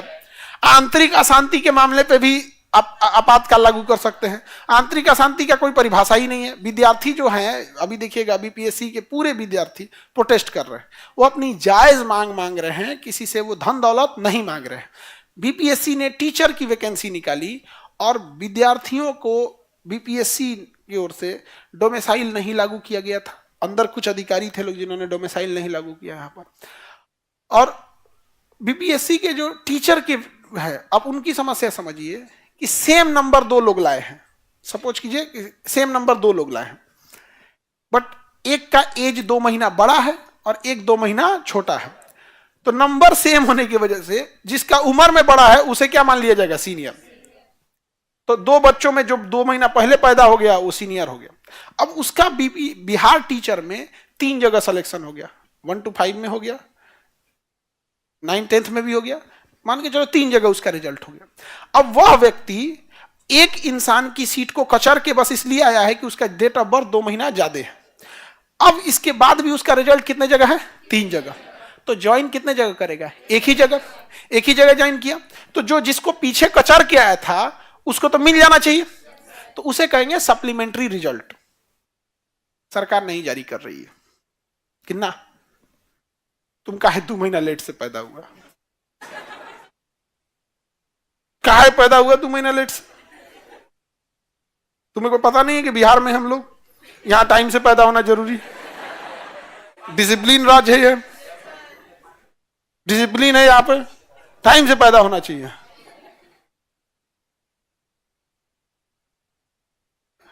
कभी कभी ऐसा लगता है ना कि हमारे यहां जितने लोग रह रहे हैं 14 करोड़ लोग, सबको पुरस्कृत करना चाहिए। कम टेंशन में जी रहे हैं हम लोग, अपने आप में चैलेंज है। अजीब अजीब खेल। अब बताओ सप्लीमेंट्री रिजल्ट जारी करने में उन बच्चों का क्या जाता है?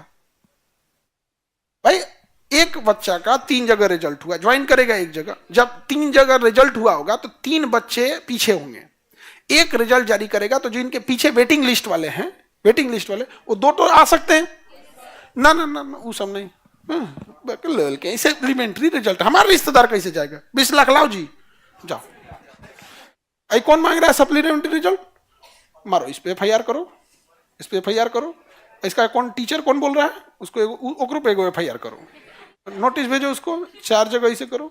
टीचर अपने में उलझा रहेगा, एक एफआईआर करो। यहाँ पे मीडिया को कहो 2-4 को उल्टा सीधा बयान दो ताकि मीडिया भटक जाए इधर से उधर, हो गया।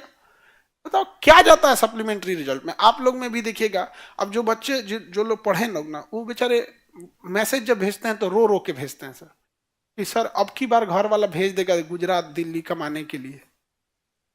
लड़की कहती है कि सर अब तो अगर सप्लीमेंट्री रिजल्ट नहीं हुआ ना, तो जो आप क्लास में बताते थे कि जीवन का स्तर ऐसे होता है, व्यक्तिगत स्वतंत्रता ये होती है, ये सब किताबें में रह जाएगा सर, हम जला के फेंक देंगे इसको। क्योंकि घर वाले लड़कियों को अमूमन कम टाइम देते हैं, लड़कों की तुलना में तो आधा ही देते हैं, और कोई फर्क ही नहीं पड़ रहा है। अगर सप्लीमेंट्री रिजल्ट दे दिया जाए तो हजारों लोगों का जॉब ऐसे ही हो जाएगा। और वो फेल नहीं है, वो क्या है, वो पास हैं। बस उनका गुनाह यही है कि थोड़ा देर से पैदा हुए। नहीं समझ में आया? एमपीपीसीएस का भी यही हाल है। तो हाँ भाई, हम तो अभी तो हम वहां पे भी वही हाल है यार। किसी दिन ये सब विद्यार्थी सब, तो ये समझ में आ गया 42वां संशोधन भारत के लिए अच्छा था या खराब? खराब था। एक देखो, आंतरिक अशांति के नाम पे आपातकाल आप लागू कर दीजिएगा। आंतरिक अशांति का कोई मापदंड है? अब बच्चे कह रहे हैं कि हमारा सप्लीमेंट्री रिजल्ट जारी कीजिए। बीपीएससी के बच्चों का खुलेआम दिख रहा है, धांधली हो रहा है, खुलेआम दिख रहा है। वो बच्चों का क्या करना है? आप री एग्जाम ले लीजिए, री एग्जाम लीजिए और फेयर तरीके से लीजिए। आपको जितना टफ बनाना है टफ बनाइए। यहाँ पे उनका मांग गलत नहीं है, लेकिन 42वां संशोधन में उसे आंतरिक अशांति कहा जाएगा और वहां लागू कर दिया जाएगा आपातकाल। और जैसे आपातकाल लागू होगा, धरना देने का अधिकार खत्म, अभिव्यक्ति की स्वतंत्रता खत्म, मीडिया की स्वतंत्रता खत्म, सारी चीजें खत्म, मार धार के हटा के फेंक देगा। जा गर्दनी बाग जैसे जो जगह है, वो 2, आप लोग तो गए हैं, 2 गेट के बीच में भी पुलिस अरेस्ट नहीं करेगी। दो गेट के बीच में अगर आप रहेंगे तो कभी पुलिस अरेस्ट नहीं करेगी। हम गेट के बाहर ना चल गए थे, अरे हमको उस समय भी नहीं अरेस्ट करते लोगों पे। हमको जो डिटेन किया गया था ना, गलती थी कि थोड़ा सा ठंडी का दिन था तो लोग जैकेट वैकेट पहने थे, तो पुलिस वाले से ही हम पूछ लिए, तुम वहीं थे? चलो उन्हीं से पूछ लिए थे हम लोग यहाँ पे। तो वहां कोई, अब वहां हम लोग को क्या समझ, रात हो गया था, हम पुलिस वाले से पूछे, देखो जिधर पुलिस नहीं है ना उधर से ही हमको निकलना है, नहीं तो रात हो गया है, अगर नोटिफिकेशन नहीं देंगे तो लड़कियां हैं यहाँ पर, यहाँ ना कहीं रहने की व्यवस्था है, ना लाइट की व्यवस्था है, मच्छर काट रहा है, सबसे झमेला है, वॉशरूम नहीं है वहां पे, और 3-4 हजार लड़कियां हैं, उनकी सेफ्टी कौन देखेंगे? हम कहते हैं हम जाते हैं यहाँ पे और ध्यान देना। हमको लगा कि ये भी प्रोटेस्ट वाले ही हैं, वो पुलिस वाला था। हमको पता चला वायरलेस निकल रहा है, इन लोग का प्लान है बीपीएससी जाने के लिए। हमको ले भाई,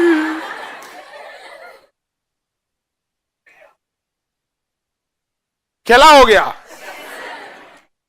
हाँ, ज्यादा हम वहां पे ज्यादा बोल दिए थे, हमको 1-2 महीने से खांसी थी, हम बहुत ज्यादा बोल दिए, तो हम जब खांसने लगे तो छिल गया था, ब्लड आने लगा, हम बड़ी घबरा गए थे, ये कैसे आ गया? तो हमको लगा कि कहीं हमको फेफड़ा उपड़ा तो नहीं खराब हो गया। और वहां पे ना माइक का भी व्यवस्था नहीं, ना गला फाड़ फाड़ चिल्लाना पड़ता है वहां पे, और बहुत झमेला हुआ। लेकिन अगर वही 42वां संशोधन होता तो प्रधानमंत्री के पास शक्तियां थी, अब वो देख लेता आंतरिक अशांति। आंतरिक अशांति का कोई मापे दंड नहीं है, सास बहू का झगड़ा हो गया, चिल्लाने लगे से छत पे चढ़ के कि करम फूटल था तो हईसन पतो हो गए, तारा से अच्छा रिश्ता आ रहा था, हमार करम फूटल था। अरे मार, वो आंतरिक अशांति का मान लगा के मोहल्ला में इमरजेंसी लगा देगा। नहीं समझ में आ गया? मोहल्ला में क्या लगा दिया है? इमरजेंसी लगा। वो सास बहू का झगड़ा होते रहता है, वो हमेशा कोसेगी, ऐसा पतो मिल गए, वो कहेगी अब बेल काजन कब जाई बुढ़िया ही। दोनों में झगड़ा होते रहेगा। तो आंतरिक अशांति पे कभी आपात लागू किया जाता है? ये लागू कर दी थी इंदिरा गांधी, आंतरिक अशांति पे लागू कर दी। नहीं, अब हम जो समझा रहे हैं अब समझो ना। आंतरिक अशांति के आधार पर हम आपातकाल इंपोज करने का अधिकार प्रधानमंत्री को नहीं था, आपातकाल लागू करने का अधिकार प्रधानमंत्री को नहीं था। समझ में आ गया कि नहीं आ गया? किसी को कोई दिक्कत? अभी क्या किया, 44वां द्वारा हटाया गया था, अभी 42वां समझो। कितना ज्यादा इंदिरा गांधी पूरे देश को अपने पास रखना चाहती थी। एक तो आपातकाल की शक्ति प्रधानमंत्री को, आपातकाल लागू किया गया, संविधान आपका गया, आपात जैसे लागू किया संविधान गया। तो आपात लागू करने का अधिकार किसको दिया गया? प्रधानमंत्री को, मंत्रिमंडल को भी नहीं, किसे? प्रधानमंत्री। दूसरा, आंतरिक अशांति जिसका कोई मापदंड नहीं है, जिसका कोई मापदंड नहीं है, आंतरिक अशांति पे भी क्या लागू हो सकता है? आपातकाल। यानी ओवरऑल की पूरा संविधान हमारे पास। एग्जैक्ट वार्म हिंडनबर्ग के साथ हिटलर ने भी यही किया था, एग्जैक्ट यही किया था उसने भी।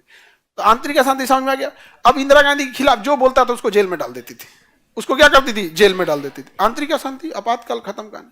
बिहार के थे जयप्रकाश नारायण, उन्होंने कहा कि एक काम करो, जेल की कैपेसिटी कितना है पता करो। तो उन्होंने कहा कि 40,000 से ज्यादा लोगों को ये जेल में नहीं रख सकते। तो उन्होंने कहा एक काम करो, आपातकाल आई आंतरिक अशांति साइड रखो, 4 लाख लोग निकलो, 40,000 को न जेल में रख सकते हैं, चलो जेल भरो आंदोलन।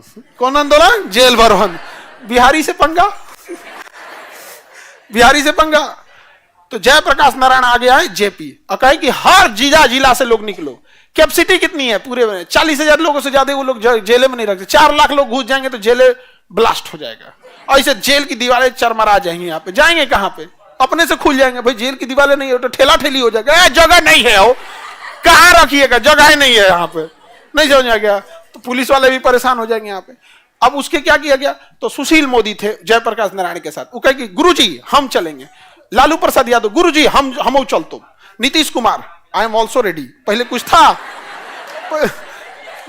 पहले कुछ था, आप आए हैं तो कितना अच्छा हो गया यहाँ पे। पहले कुछ था ही नहीं, वो भी आए यहाँ पे। फिर जितने बिहार, रामविलास पासवान, जितना बिहार के नेता देख रहे हो ना, जितना बिहार के नेता वो उस प्रोटेस्ट में गए थे। समझा? जो जहां था वहां, जहां जहां जेल गए थे यहाँ पे। और उस समय, उसके बाद जयप्रकाश नारायण तो बिहार के लिए करके चले गए। उसके बाद बिहार में उनके यही लोग आके संभाल ली। समझ में आ गई नहीं? गया नहीं तो उससे पहले बिहार में कुछ था? कुछ था ही नहीं। अभी कितना अच्छा हो गया है, हवा भी आ रहा है। पहले चांद सूरज दिखता था पहले, इधर कितना अच्छा अब सूरज भी दिखने लगा यहाँ पे।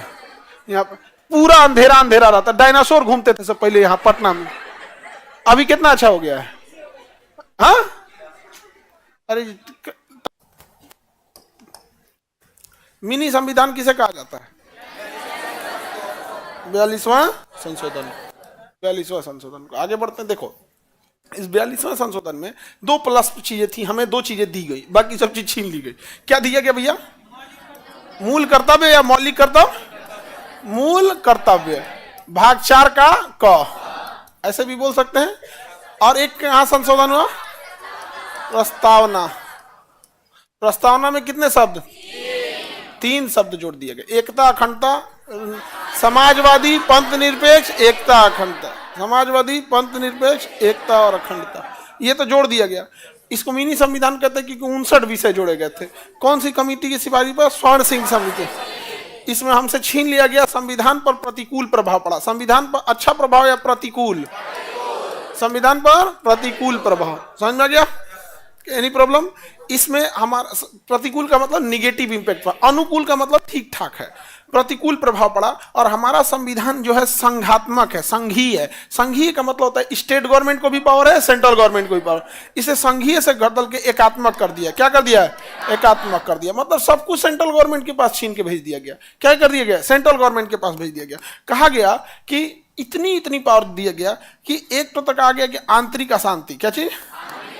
आंतरिक अशांति। कहा गया कि अगर देश में आंतरिक क्या है? अशांति है, आंतरिक अशांति के आधार पर भी क्या लग जाएगा? आपात। क्या लग जाएगा? आपात। उसके अलावा कहता है कि आपातकाल की जो घोषणा है, आपातकाल की, वो मंत्रिमंडल को न करना चाहिए। क्या करना चाहिए? मंत्रिमंडल को। मंत्रिमंडल को करना चाहिए, लेकिन इसने कहा कि मंत्रिमंडल नहीं करेगा, केवल क्या करेगा? पीएम करेंगे। ये कोई बात है? केवल क्या करेंगे? पीएम करेंगे। उसके अलावा कहा गया कि जो मंत्रिमंडल है, कौन है? मंत्रिमंडल। मंत्रिमंडल यदि कोई सिफारिश करके किसके पास भेजती है? राष्ट्रपति के पास। किसके पास भेजती है? राष्ट्रपति का। तो राष्ट्रपति उसे मानने के लिए क्या होंगे? बाध्य होंगे। क्या होंगे? बाध्य होंगे। यानी कोई संशोधन संसद से पास होकर गया या मंत्रियों ने कोई सुझाव दिया तो राष्ट्रपति बाध्य हैं, मान लीजिए चुपचाप। ये कोई बात है भाई? अजीब है। काहे मानेगा वो? नहीं समझे? राष्ट्रपति है, नहीं समझे? ये तो राष्ट्रपति ना जी, ऐसा थोड़ी होगा। ये अजीब टाइप का ये कल्चर। ये तो हो गया वो ऑर्थोडॉक्स थिंकिंग वाले जो पेट्रियाटिक सोसाइटी थी, मतलब कि पत्नी समझाए जैसे कोई बात बोलता है उसको, नहीं, एक ऑर्थोडॉक्स थिंकिंग। ऑर्थोडॉक्स थिंकिंग समझते हो? बहुत पुराना जमाना का एकदम रूढ़िवादी सोच कि भाई हम परमेश्वर हैं। अरे सोचा तूने परमेश्वर हो तुम? मतलब पति अपने आप को कहता परमेश्वर, उसको कहता अर्धांगिनी, तो आधा वो भी है परमेश्वर। तो जो बोल रहे हैं मान लो, तो यही वही बोलता है भैया मंत्रिमंडल जो बोल रहा है उसको राष्ट्रपति क्या कर लेंगे? मान लेना पड़ेगा। ये कोई बात है? लोकसभा का कार्यकाल कितना होता है? 5 साल। इसको बढ़ा के कितना कर दिया? कितना कर दिया? 6 साल। उसके बाद कह रहा है कि मंत्रिमंडल के कार्यों में न्यायालय हस्तक्षेप नहीं करेगा। यानी मंत्रिमंडल का कार्य में न राष्ट्रपति हस्तक्षेप करेगा और न ही न्यायालय हस्तक्षेप करेगा। ले भाई, ये तो इंदिरा गांधी ने ये तांडव मचा दिया। एक तो संघात्मक से उठा के एकात्मक कर दिया, राज्य सरकार बेवकूफ हो गई। दूसरा कि सारा पावर मंत्रिमंडल से छीन के पीएम को दे दिया, व्यक्ति विशेष का शासन हो गया देश में। इसके अलावे राष्ट्रपति को झुंझुना बना दिया।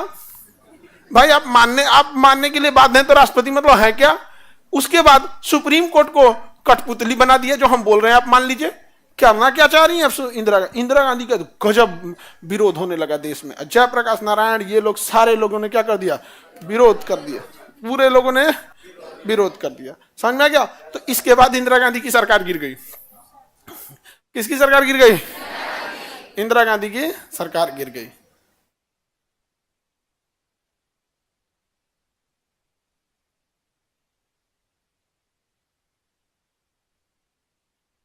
Any problem? अब सरकार किसकी आएगी? मोरारजी देसाई की। मोरारजी देसाई की। प्रधानमंत्री इंदिरा गांधी नहीं रही, कौन आ गए? मोरारजी देसाई। उनके जगह आ गए मोरारजी देसाई। मोरारजी देसाई आए और यही मुद्दे पे आए थे कि हम 42वें संशोधन को खत्म कर देंगे। ये उनका मुद्दा ही था चुनाव में कि हम 42वें संशोधन को खत्म कर देंगे। आगे बढ़ जाए। हाँ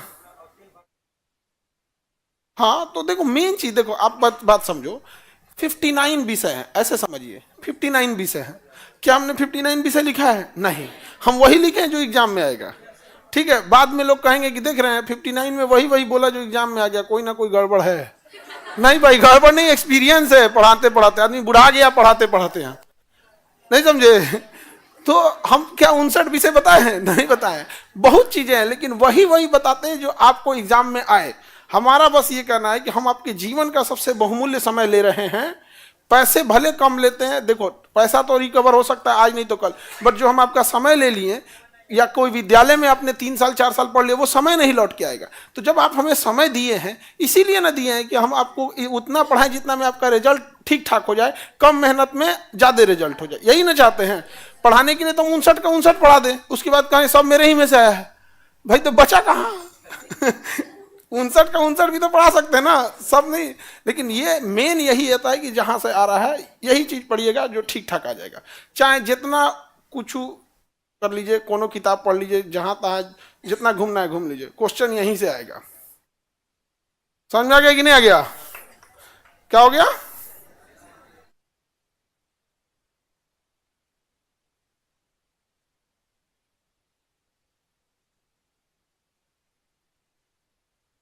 अच्छा, वही बात होता है। तुम्हें भैया रिकॉर्डेड पढ़े हो या लाइव पढ़े हो, बतिया तो पढ़े और पढ़ाए हम ही नहीं थे बाबू। अब एक बात बता मेरे भाई, तू कल का क्लास अब क्या कल आएगा? रिकॉर्डेड हो जाएगा तो तू उसमें क्या फर्क पड़ जाएगा? अच्छा, पैसा नहीं था, गांव में रहता, मिठाइया लाएंगे कि नहीं मेरा? लाएंगे, ठीक है, बोल देना ना तो तुमसे ले लेंगे फिर मिठाई। ठीक है, होता है बाबू, वो ऑनलाइन ऐसे बहुत सारे बच्चे जैसे यही बता रहे हैं। तो एक चीज है ना, गरीबी में ईमानदारी दिखता है यहाँ पे। देखो बच्चे ने एकदम साफ बता दिया कि सर पैसा नहीं था तो लाइव से कंपेयर। देखो एक तो लाइव क्लास ऐसे ही एप्लीकेशन पे सस्ता है, और रिकॉर्डेड उससे भी सस्ता है, तो वो तो थोड़ा सा इजी रहता है रिकॉर्डेड में। और रिकॉर्डेड में एक और फायदा क्या होता है ना, कि अगर आप चाहते हैं एक दिन में 4 क्लास देखना तो 4 देख लीजिए। लाइव में कैसे 4 देख पाएंगे? आज हम पढ़ा दिए, कल का आप कैसे देखें? कल आएंगे तब ना पढ़ाएंगे। लेकिन इसी पॉलिटी का अगर आपको लाइव देखना है, रिकॉर्डेड देखना है, तो एक के दिन में आप संशोधन खत्म कर सकते हैं। तो दोनों ऑप्शन हम लोग सबके लिए रखा गया। तो उनका रेलवे में हो गया, बढ़िया है जी।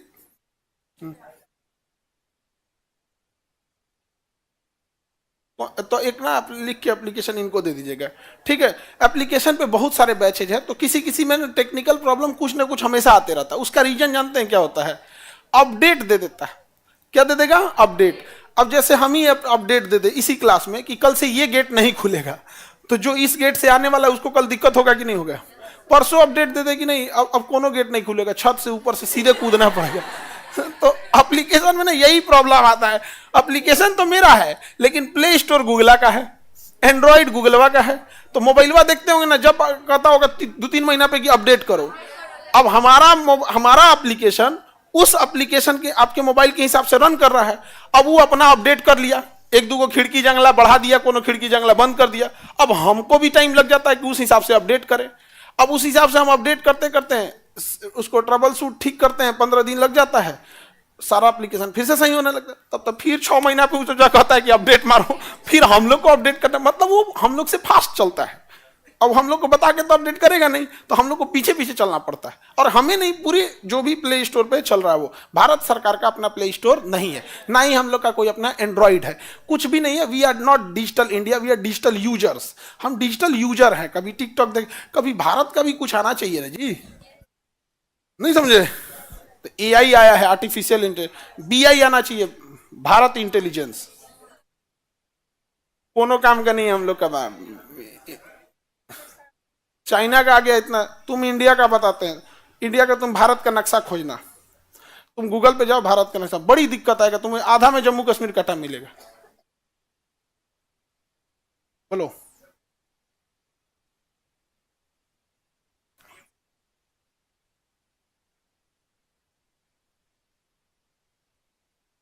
ये पॉलिटिकल है, ठीक है, बैठिए हम समझा देते हैं। जैसे इसमें ना 42वें संशोधन में बहुत सारा आरोप लगता है इंदिरा गांधी पे, और उसमें बहुत सारे सही भी हैं, लेकिन कुछ हद तक नहीं। जो मेन है, उन्होंने विपक्ष को बहुत हद तक दबा दिया था। जो उनके सामने बोला सबको जेल भेज दिया। यहाँ पर प्रशासन जहां कुछ बोलेंगे उठा के लेके चली जाती थी। उस समय मीडिया भी इतनी सतर्क नहीं थी। मीडिया के ऊपर भी अब जब आपातकाल लगा देंगे, मीडिया कहाँ गई? आर्टिकल 19 के 1 में है मीडिया। जब आपातकाल ही लगा देंगे तो आपातकाल में कोई आपका नियम कानून नहीं होता है। घर में घुस के पीट देगा पुलिस, कुछ नहीं कर पाएंगे। ये कब है हमारे लिए? गिरफ्तारी से संरक्षण 22 में ना, गिरफ्तारी से संरक्षण। गिरफ्तारी से पहले वारंट दिखाइए, 24 घंटे के अंदर मजिस्ट्रेट को ले। 22 में ना, 22 तो निरस्त हो ही सकता है, 20 और 21 ना निरस्त नहीं होता है जी। हो सकता है। कौन? नहीं, आने वाले समय में कोई पीएम अब जबरदस्ती कैसे कर सकते हैं? क्योंकि 44वें संशोधन में कह दिया गया कि अकेले पीएम नहीं ला सकते, आपातकाल पूरा मंत्रिमंडल चाहिए। समझ आ गया कि नहीं आ गया? ठीक है।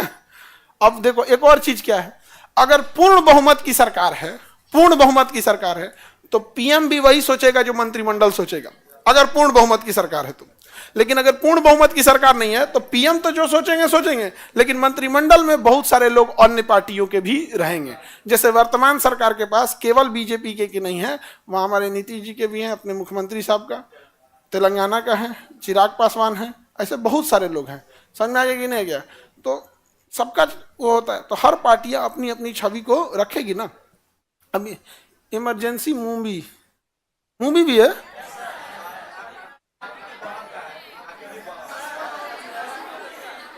मेरी बहन फ्लॉप हो गया, उसे क्या हुआ? फ्लॉप हो गया तो हर भाई अपनी बहन को अप्रिशिएट करता है।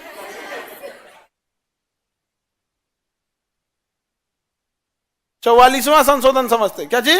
44वां संशोधन 1978, उसके 2 साल बाद आया, जनता पार्टी की सरकार आ गई। किसकी?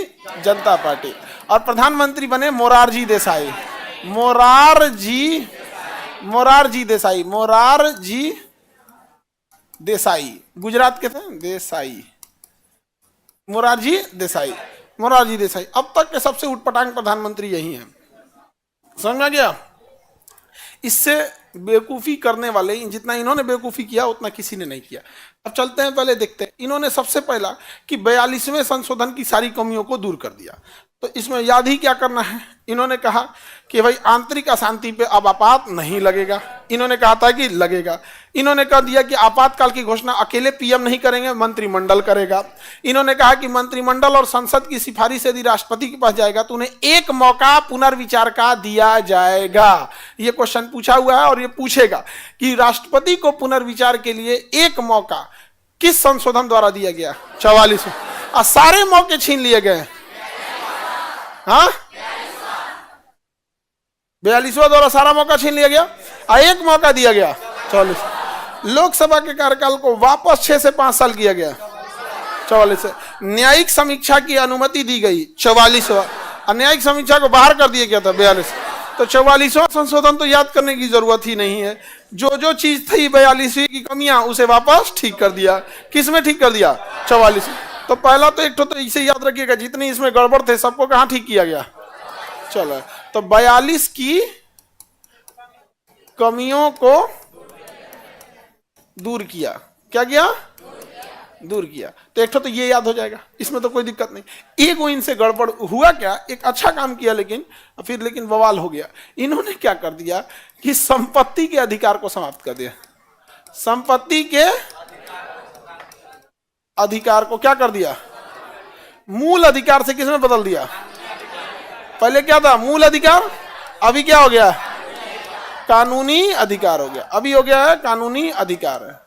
अभी कानूनी अधिकार। देखो, मूल अधिकार का मतलब होता है हमसे ना कोई दूसरा इंसान छीन सकता है ना सरकार छीन सकती है। तो जब मूल अधिकार हमारा जब संपत्ति का अधिकार मूल अधिकार था, तो हमारा खेत खलिहान संपत्ति ना हमसे कोई दूसरा इंसान छीन सकता था और ना ही सरकार छीन सकती थी। दोनों में से कोई नहीं छीन सकता था। लेकिन जब वो कानूनी अधिकार हो जाता है, क्या हो जाता है? कानूनी अधिकार। तो कोई पब्लिक तो नहीं छीन सकता है, लेकिन सरकार छीन सकती है। कोई पब्लिक तो नहीं छीन सकता, लेकिन कौन छीन लेगी? सरकार छीन लेगी। आज मान के चलिए सरकार को जरूरत पड़ा केजीएस का, उठा ले जाएगी इसको। कहते कि अब यहाँ हमारा सरकारी स्कूल चलेगा, जाइए यहाँ से, भगा देगी जी।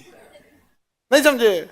और कब का भगा दी रहती, वो आप लोग है ना तो डराई लेते हैं, उन लोग के आंखों में हम लोग इतने खटकते हैं, इतना खटकते हैं। कहते हैं ऐसे ये टीचर सब, हम केवल हम अपनी बात नहीं कर रहे हैं, पूरी एजुकेशन कम्युनिटी ये क्या है सब समझ में नहीं आता है। टेलीग्राम इन्हीं सब का हो गया है, यूट्यूब पे जब मन तब कुछ भी ट्रेंड करा देता है सब, ट्विटर पे जब मन तब कुछ भी ट्रेंड करा देता है सब। ये आखिर है क्या इनके पास? आप लोग का पावर है, स्टूडेंट्स पावर आप लोग का। समझ में आ गया कि नहीं आ गया? अगर सरकार को हम लोग की केजीएस की जरूरत पड़े तो ले लेगी कि नहीं? कहेगा यहाँ पढ़ाते हैं, यहाँ भैंस बनाएगी, सरकारी भैंस सब रहे, जा हटाओ यहाँ से। क्यों? क्योंकि अब मेरा क्या हो गया, कानूनी अधिकार हो गया, कोई दिक्कत नहीं, तो ले लेना। भैंस बांधना है तो भैंस बांध ले। हम कौन बार फैक्ट्री चला रहे हैं कि मशीन हुए लगेगा? हम यहाँ के जगह दूसर जगह पढ़ाएंगे, हुए पढ़ाई होगा, सड़क पे पढ़ाएंगे, वहीं हम जहाँ खड़े हो जाए क्लास वहीं से चलने लगता। कौन मारा हमको? यही ना, यही पर प्रॉब्लम आ जाती है। जैसे कोई फैक्ट्री वाला रहेगा, उसको डरा देते हैं लोग, तो फैक्ट्री में ताला मार देंगे। अब वो फैक्ट्री बना, उसकी मशीन का सेटअप, अब जैसे किसी की आटा पीसने, गेहूं पीसने की मशीन, आटा चक्की है, अब उस पर ताला मार देंगे, बेचारा परेशान हो जाएगा, वो कुछ नहीं कर पाएगा। हम लोग को मार दे ताला, एक अंदरवा तो मार नहीं सकता है, बाहर निकाले के मारेगा, वहीं से पढ़ाने लगेंगे। देखिए हम लोग को मार दिया ताला, यहाँ पर बाहर पढ़ाना पड़ रहा है, यहाँ पे सब भर भर कहेगा कैसन आदमी आया है। नहीं तो मार दो, क्या जाता है यार।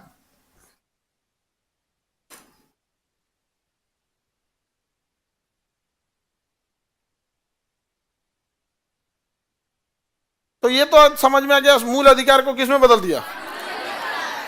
और उस समय फिर से कांग्रेस की जो सरकार थी, उस समय तो विपक्ष में थी, उन्होंने हल्ला किया और जिताओ मोरारजी देसाई को, जमीन हड़प लिया, तुम्हारा जमीनें हड़प लिया, संपत्ति छीन लिया, संपत्ति छीन लिया। नहीं समझ में आ गया? इतना हो किया कि लोगों को लगा सही बोल रहा है, संपत्ति छीन लिया हम लोग का। भाई तो मूल अधिकार से किसमें बदल दिया?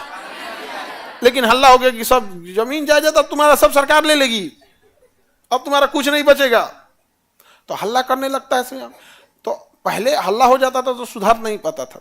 अब जैसे कैसे अभी हल्ला कर दिया, खान सर के यहाँ सारा क्वेश्चन आया है, तो बच्चों का कहना है ना, अभी क्या है सबके हाथ में, उनका कहना है तो पढ़ते क्यों थे, क्वेश्चन आया तो पढ़ते क्यों हैं, इसीलिए ना कि क्या हो क्वेश्चन आया। और वो क्वेश्चन हम तो करा कि टेस्ट लिया गया, भाई वो टेस्ट फ्री था, टेस्ट फ्री था। दुनिया का कौन आदमी डीएम एसडीएम डीएसपी एसडीएम का पोस्ट फ्री ऑफ कॉस्ट देगा? नहीं समझ आ गया? अगर 1 मिनट के लिए उन्हीं की बात मान लो, तो जितने सेंटर थे, चाहे एन कॉलेज बीएन कॉलेज, जितने भी सेंटर पे हम लोग ने सेंटर करा था, कितने लोगों ने, आप लोग में से बहुत सारे बच्चे परीक्षा दिए होंगे, इस बैच के तो नहीं दिए, लेकिन बीपीएससी वाले बैच के दिए होंगे। 1 रुपया नहीं लिया गया उनसे, 1 भी रुपया नहीं लिया गया। 1 मिनट के लिए उन्हीं की बात मान लो कि तुम भाई तुम ही ठीक हो, हमारे यहाँ से क्वेश्चन आया, तो हमने तो वो क्वेश्चन सबको फ्री ऑफ कॉस्ट घुमा घुमा के कराया था। दुनिया का कौन सी शिक्षक है जो फ्री ऑफ कॉस्ट एसडीएम और डीएसपी का क्वेश्चन बताएगा? भाई तो तुम सैल्यूट मारो। नहीं समझ में आ गया? पैसा लिए रहे करोड़ों रुपए तब, और ये जितने लोग बोल रहे हैं ना, इनकी हिम्मत नहीं है कि गले से निकल सके कि जो लाख रुपया फीस ले रहा है वो गलत कर रहा है, क्योंकि पैसा तो वही दे रहा है, पैसा तो वही खिला रहा है बोलने के लिए। इनसे बस एक बार बोलना ना, तनी डकार के बोल दे इसे कि इतना फीस ले रहे वो गड़बड़ कर रहे हैं।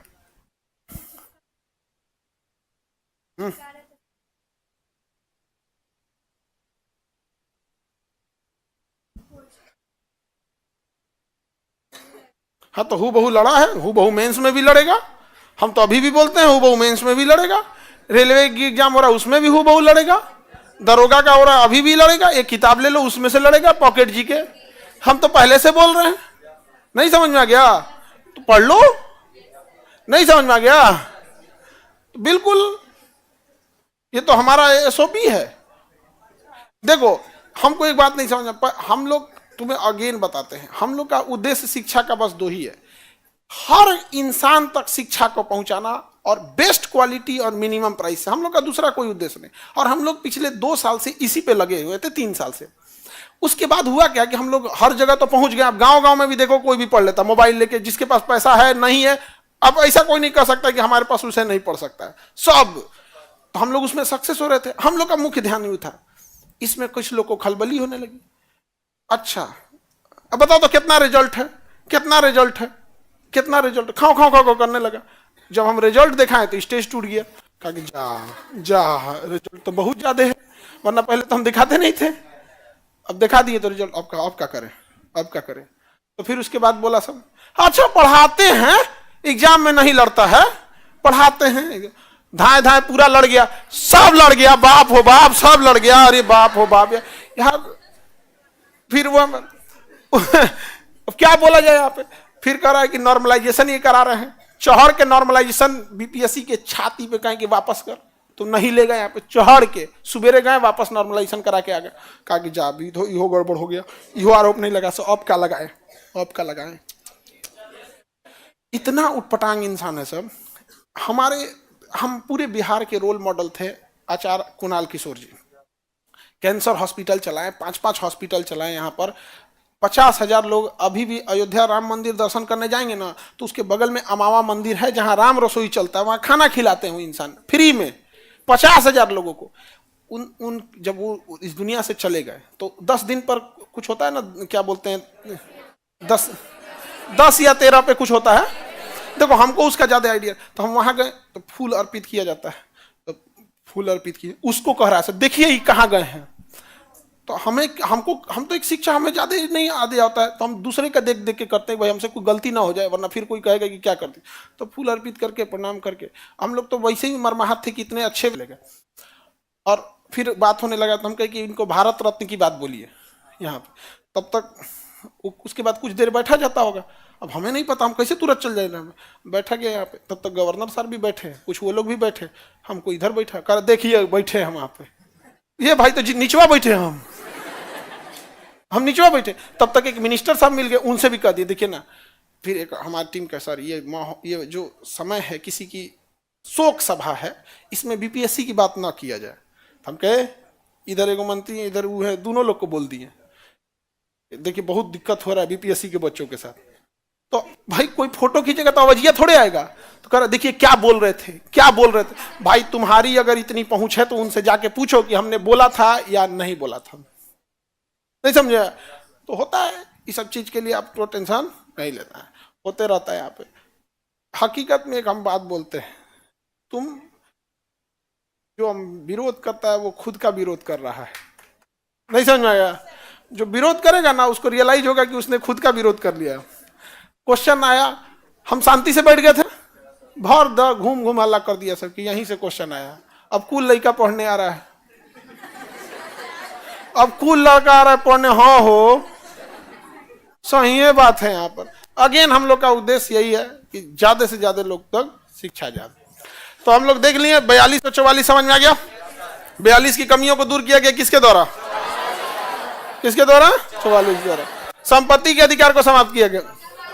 चल, और यही इनके लिए काल हो गया मोरारजी देसाई के लिए। मोरारजी देसाई इतने अजीब प्रधानमंत्री थे कि इनको जब रॉ एजेंट वालों ने कहा कि पाकिस्तान काहुटाबाद में अपना परमाणु बम बना रहा है, आप अनुमति दीजिए, उसी में हम ब्लास्ट करा देंगे। उसमें क्या कर देंगे? ब्लास्ट करा देंगे। तो जो हमारे रॉ एजेंट थे सब, वो क्या किए थे सब ना, उस काहुटाबाद के पास जहाँ पे पूरा ये रिसर्च हो रहा था, वहां कभी कोई कबाड़ी वाला बन के, कभी कुछ, उसमें होता क्या था ना, 2 किलोमीटर पहले ही लोगों को रोक दिया जाता था, तो अंदर कोई जा ही नहीं सकता था, पहाड़ से घिरा एरिया था। तो उन्होंने कहा कि एक काम करो, जो यहाँ से निकल रहा है उसके पीछे पड़ो। तो जो यहाँ से निकल रहे थे उनके पीछे पड़ गया सब। अब उनकी घर की भी सिक्योरिटी तगड़ी है, घर पे भी नहीं जाने से। तो नजर रखते रखते देखा सही कहाँ बाल कटा रहा है सब। तो जहाँ बाल कटा रहा था सब ना, पता चल गया कि अगर परमाणु बम जहाँ बनेगा ना तो उसका रेडिएशन आएगा, और वो रेडिएशन हमारे शरीर पे कहीं कभी हटने वाला नहीं है। तो उन्होंने जब बाल कटाया सब, तो कबाड़ी वाला बन के बालवा बटोर लिया सब।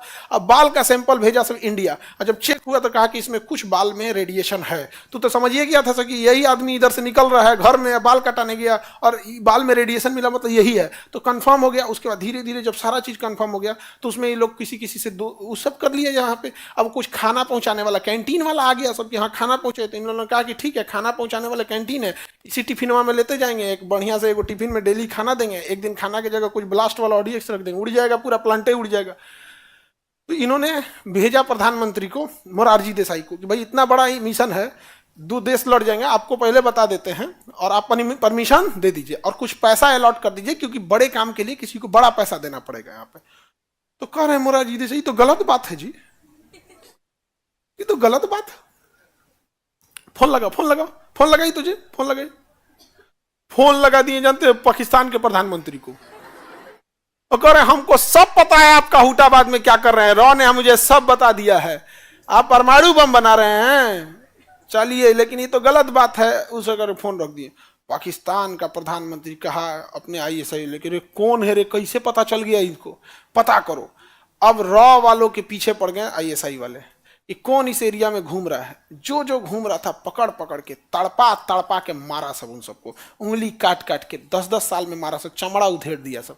सबसे बुरी मौत अगर किसी को मिलती है तो जासूसों को मिलती है, हमारे इन मोरारजी देसाई की वजह से, और सबको मार दिया। लगभग 350 हमारे रॉ के एजेंट सब मारे गए मोरारजी देसाई की वजह से। और पाकिस्तान का मिशन सक्सेस हो गया, परमाणु बम बनाने वाला। पाकिस्तान इतना खुश हुआ कि मोरारजी देसाई को अपने देश में बुलाया, एयरपोर्ट पे रिसीव करने गया, रेड कारपेट बिछाया, और पाकिस्तान का सर्वोच्च पुरस्कार निशाने पाकिस्तान, जैसे भारत का सर्वोच्च भारत रत्न है ना, वैसे उसका निशाने पाकिस्तान है, पाकिस्तान का सर्वोच्च पुरस्कार दिया गया। वाह वाह, ऐसा प्रधानमंत्री भारत में रहे तो क्या ही करना है, लीजिए। समझ आ गया कि नहीं? धन्य है भारत। अच्छा, उसको भारत रत्न भी मिला। हाँ हाँ, भारत रत्न भी मिल गया। एक बार चेक करना ना, उनको दोनों देश का सर्वोच्च सम्मान मिल गया। छीनने का ही प्रस्ताव होना चाहिए। आगे बढ़े।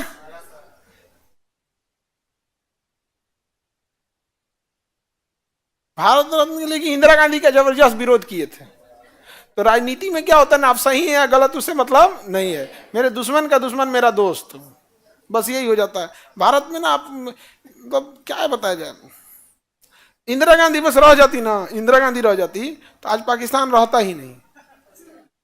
कसम से बता रहे हैं तुम्हें, पाकिस्तान, बांग्लादेश कहाँ गया?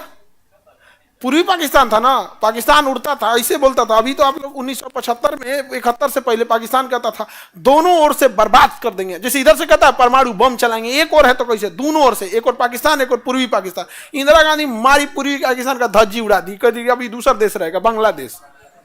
नहीं समझ आ गया? अभी बेचारा तीर्ण हो गया पाकिस्तान ऐसे जा। उसके अलावे भी लोग ने बहुत मतलब उड़ा दी रहती यहाँ पर। इंदिरा गांधी बस इस बात के लिए चुप थी कि उनके पास परमाणु बम नहीं था, और अमेरिका के पास परमाणु बम था। तो अमेरिका के पास परमाणु बम था और इंदिरा गांधी के पास नहीं था। तो ये कही कि बस जिस दिन परमाणु बम कंप्लीट हो जाएगा हम उस दिन उड़ा देंगे इसको, खत्म कर देंगे इंसान। जिस समय युद्ध हो रहा था ना, युद्ध हो रहा था इंडिया पाकिस्तान से, और पूरा युद्ध का ऐलान हो गया था, दिल्ली में ये महिला भाषण दे रही थी। जब प्रधानमंत्री बंकर में घुस जाते हैं लोग उस समय, और अपनी सेफ्टी में, उस समय पूरे खुले मैदान में भाषण दे रही थी।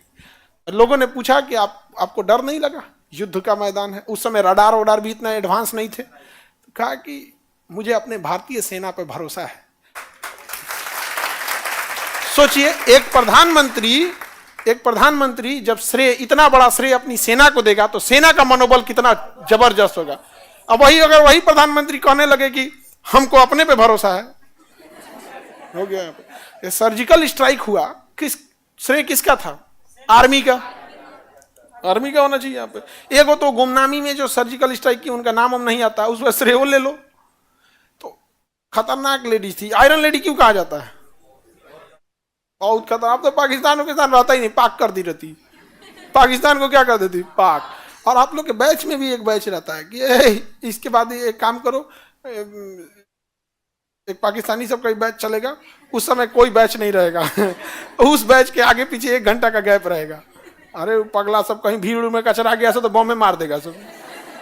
कोई ठीक है उनसे का? पागल है सब पूरा। 42वां समझ में आ गया? 44वां समझ में आ गया? इसके बाद मोरारजी देसाई हार गए। मोरारजी देसाई क्या हो गए? चुनाव हार गए। वापस कौन आ गई? इंदिरा गांधी। और उन्होंने फिर से 42वें संशोधन को दोहराया नहीं। वापस कौन आ गई? इंदिरा गांधी। इंदिरा गांधी। उसके बाद इंदिरा गांधी ने पाकिस्तान का इलाज, बहुत लोगों का इलाज हुआ, श्रीलंका में हुआ, पाकिस्तान में हुआ। बहुत बहुत खतरनाक लेडी थी एकदम, पीएम के तौर पे। आगे बढ़ जाए। 42वां संशोधन समझ में, 44वां समझ में आ गया। इसके बाद 52वां संविधान 1985। 52वां संशोधन 1950। उस समय पीएम थे राजीव गांधी। राजीव गांधी। अब इनका था सायरा बानो केस में इतना बुरा फंस गए जिसका कोई हद नहीं, और उनके बाद इनकी भी सरकार है। 400 सीट लाए थे ये लोग। हाँ 400 पार, 400 पार जो बोला जाता है ना, यही लेके आए थे 400 पार राजीव गांधी। अरे अब भी समझो उस समय जब मीडिया उडिया नहीं था, डिजिटल नहीं। अब की बार 400 पार, 400 से ज्यादा सीट लेके आने वाला इंसान, सबसे अब तक का सबसे बड़ा बहुमत यही इंसान लेने वाला है। समझ में आ गया कि नहीं आ गया? लेकिन अब जब अभी केस डिस्कशन करेंगे तब बताएंगे कि सायरा बानो केस इतना छोटा सा मामला के चक्कर में इन्हें नहीं पढ़ना चाहिए, बहुत ज्यादा सुप्रीम कोर्ट के फैसला को पलट दिया। लेकिन अब समझते हैं यहाँ पे राजीव गांधी के समय, इनके समय आया दल बदल, 52वां संविधान संशोधन, दल बदल। दल बदल हम पढ़ा दिए हैं, दल बदल पढ़ाए कि नहीं? दल बदल पढ़ाए हैं। अनुसूची, अनुसूची दल बदल जीते हुए पे लगता है या हारे हुए पे? हारे पे लगा के करेंगे क्या? तो वैसे ही बाहर है, नहीं समझाया? हारे पे लगा क्या करेंगे? क्या है ऐसे ही बाहर है। किसी को दिक्कत? तो दल बदल तो समझा दिए। इसमें हम ये भी पढ़ाए थे, आया राम गया राम। हाँ दिन भर में 6 बार पार्टी बदली है, इधर से उधर, इधर से उधर। तो नाम क्या हो गया? आया राम गया राम। हालांकि उनका नाम था गया राम, तो आया राम और गया राम। दल बदल कौन थी अनुसूची में? 10वीं। संविधान में जो संशोधन हुए ना, उसमें 42वां संशोधन, 44वां और 52वां सच में देश के लिए बहुत इंपॉर्टेंट था। 44वां सच में देश के लिए बहुत जरूरी था, वरना अगर इंदिरा गांधी ने जो नाश दी थी ना संशोधन करके, तो देखो आयरन लेडी थी तो दूसरे के लिए भी दिक्कत था भाई, हम लोग के लिए भी ज्यादा दिक्कत। आप कुछ बोल नहीं सकते थे यहाँ पे। आज ना लोग आरोप लगाते हैं कि ईडी सीबीआई उठा ले जाती है, जैसे मोदी जी पे आरोप लगाते हैं कि कुछ बोलने पे ईडी सीबीआई उठा ले जाती है। उनके समय उनको पता नहीं है कि इंदिरा गांधी के समय ईडी सीबीआई से तगड़ा पुलिस उठा ले जाती थी, उठा के पुलिस लेके चल जाती थी, समझे? जैसे अभी ईडी सीबीआई पावरफुल है, तो उस समय अभी सीबीआई पावरफुल नहीं। मनमोहन सिंह के समय सीबीआई पावरफुल थी, जो देखो कुछ बोला सीबीआई, अभी ईडी। समझा? दल बदल अनुसूची 10 में, ठीक है? किसी को दिक्कत? इसके बाद आता है 61वां संशोधन, निर्वाचन की आयु, चुनाव की आयु 21 से घटा के 18 साल। 61वां संशोधन द्वारा क्या किया गया? चुनाव की आयु 61 साल का, और पहले 21 साल था। 61वां संविधान संशोधन 19 कब हो गया? 1989। जो मताधिकार था, मताधिकार था, वोट डालने का अधिकार था, वोट डालने का अधिकार था। मताधिकार पहले 21 साल पे था, अब कितना कर दिया गया? 18 साल। कितना साल कर दिया गया? 18 साल। ऐसा ही है, 21 साल उतना ठीक नहीं था, 21 साल पे उतना ज्यादा ही हो गया ना। 18 साल का व्यक्ति अब चुनाव में वोट डाल सकता है, ये ठीक ठाक था। 61वां संशोधन द्वारा मताधिकार की आयु कितनी रखी गई? हाँ 18 साल। समझ में आ गया? इसमें एक और चीज था, निर्वाचन आयोग में पहले एक ही सदस्य होता था, इसी के तहत 3 सदस्य किया गया। तो ये तो हम चुनाव में ही पढ़ा दिए थे, निर्वाचन आयोग में पढ़ाई दिए थे, यहाँ पढ़ा के बिना मतलब का टेंशन काहे देंगे आप लोग को। पहले आयु कितनी थी वोट डालने की? अभी यानी आपके पिताजी 21 साल पे वोटर कार्ड बनवाए होंगे। अब किसी के पिताजी का जन्म तिथि 1990 के बाद थोड़े होगा जी, आप में से ज्यादातर लोग के पिताजी 1990 से पहले होंगे। कब का? वही 1965, 70, 80, इसी 75 के आसपास, 70, 80 के आसपास। आगे बढ़े। ऐसा क्यों होता है? किसी राज्य में ईडी, किसी राज्य में सीबीआई पावरफुल होती है। वो अब जैसा जैसा गवर्नमेंट, ईडी शुरुआत से थोड़े पावरफुल थी, बीच में जब पीएमएलए कानून ला दिया गया ना, उसके बाद ईडी बहुत पावरफुल हो गई। ईडी क्या हो गई? बहुत पावरफुल हो गई। इसी संशोधन द्वारा विवाह की भी आयु घटा, तोरा विवाह है क्या लग रहा है 18?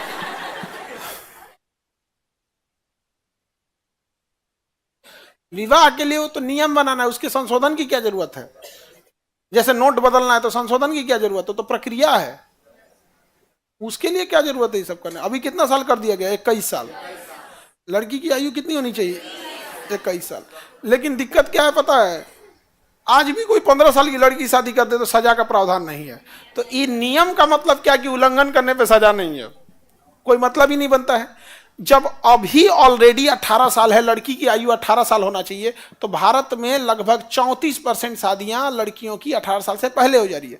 तो गवर्नमेंट को देखिए, गवर्नमेंट भी यहाँ गलत नहीं है। दो तरीका, एक गवर्नमेंट को पहले 18 साल वाले पे सख्ती से कानून करना चाहिए यहाँ पे। दूसरा, 21 साल इसलिए कहा गया ताकि एक मनोवैज्ञानिक प्रेशर रहे, भले वो माने ना माने, लेकिन एक मनोवैज्ञानिक प्रेशर रहना चाहिए कि नहीं, और धीरे धीरे फिर उस पर सख्ती कानून लगाएगा, थोड़ा सा स्ट्रिक्ट करेगा।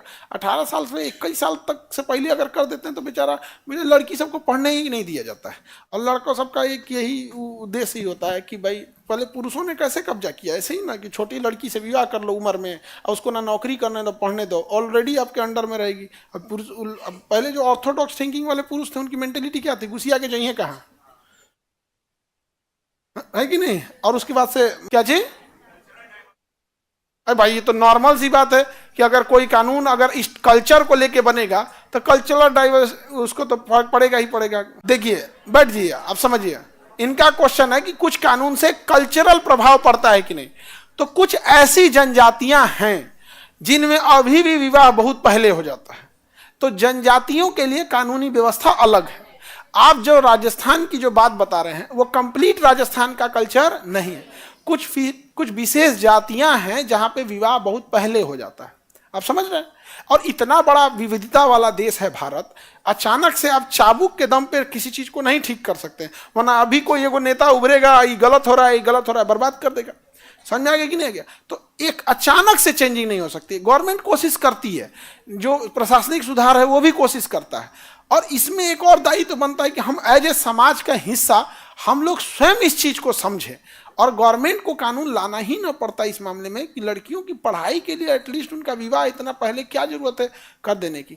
और जो 18 से पहले अगर कर रहा है, जैसे 21 पे तो कानून है, 21 अभी भी सजा का प्रावधान नहीं, अगर इस पे सजा का प्रावधान होने लगे तो ये कानून और सख्ती से पालन होने लगेगा। समझ रहे कि नहीं। तो सजा का प्रावधान नहीं है, ये एक विडंबना है। तो किसी को भी यही लगता है कि भाई 20 पे करो तो भी सजा नहीं है, 15 पे कर दो तो भी सजा नहीं है। ठीक है भाई, देखो आप टॉपिक को डाइवर्ट कर रहे हैं। अब समझिए, वो राजस्थान की कम्युनिटी है, अब अलग अलग रूढ़ी, उनका अपना कल्चर है, समझ रहे हैं, ये संशोधन है। और आप सामाजिक मुद्दे पे आए हैं, ठीक है। सामाजिक सुधार क्या मुद्दा होता है, उस पर आदमी जब इस पर चर्चा करेगा तो आदमी उस पर बताता ही है। हर जनजाति की अपनी अपनी है। अब जैसे बैरिया कम्युनिटी क्या बोले, उस तरह से आप थारू जनजाति क्या बोलिए, वो दिवाली के दिन शोक मनाते हैं, तो अब उनको क्या कहिएगा, हम तुम्हें शोक मनाने नहीं देंगे, ये तो बहुत खुशी का त्यौहार है। उनकी वो मान्यता है, वो मान रहे हैं। थारू जनजाति उत्तराखंड के, वो दिवाली को क्या मनाते हैं, शोक मना। ठीक है, कोई दिक्कत। चलिए, बाल विवाह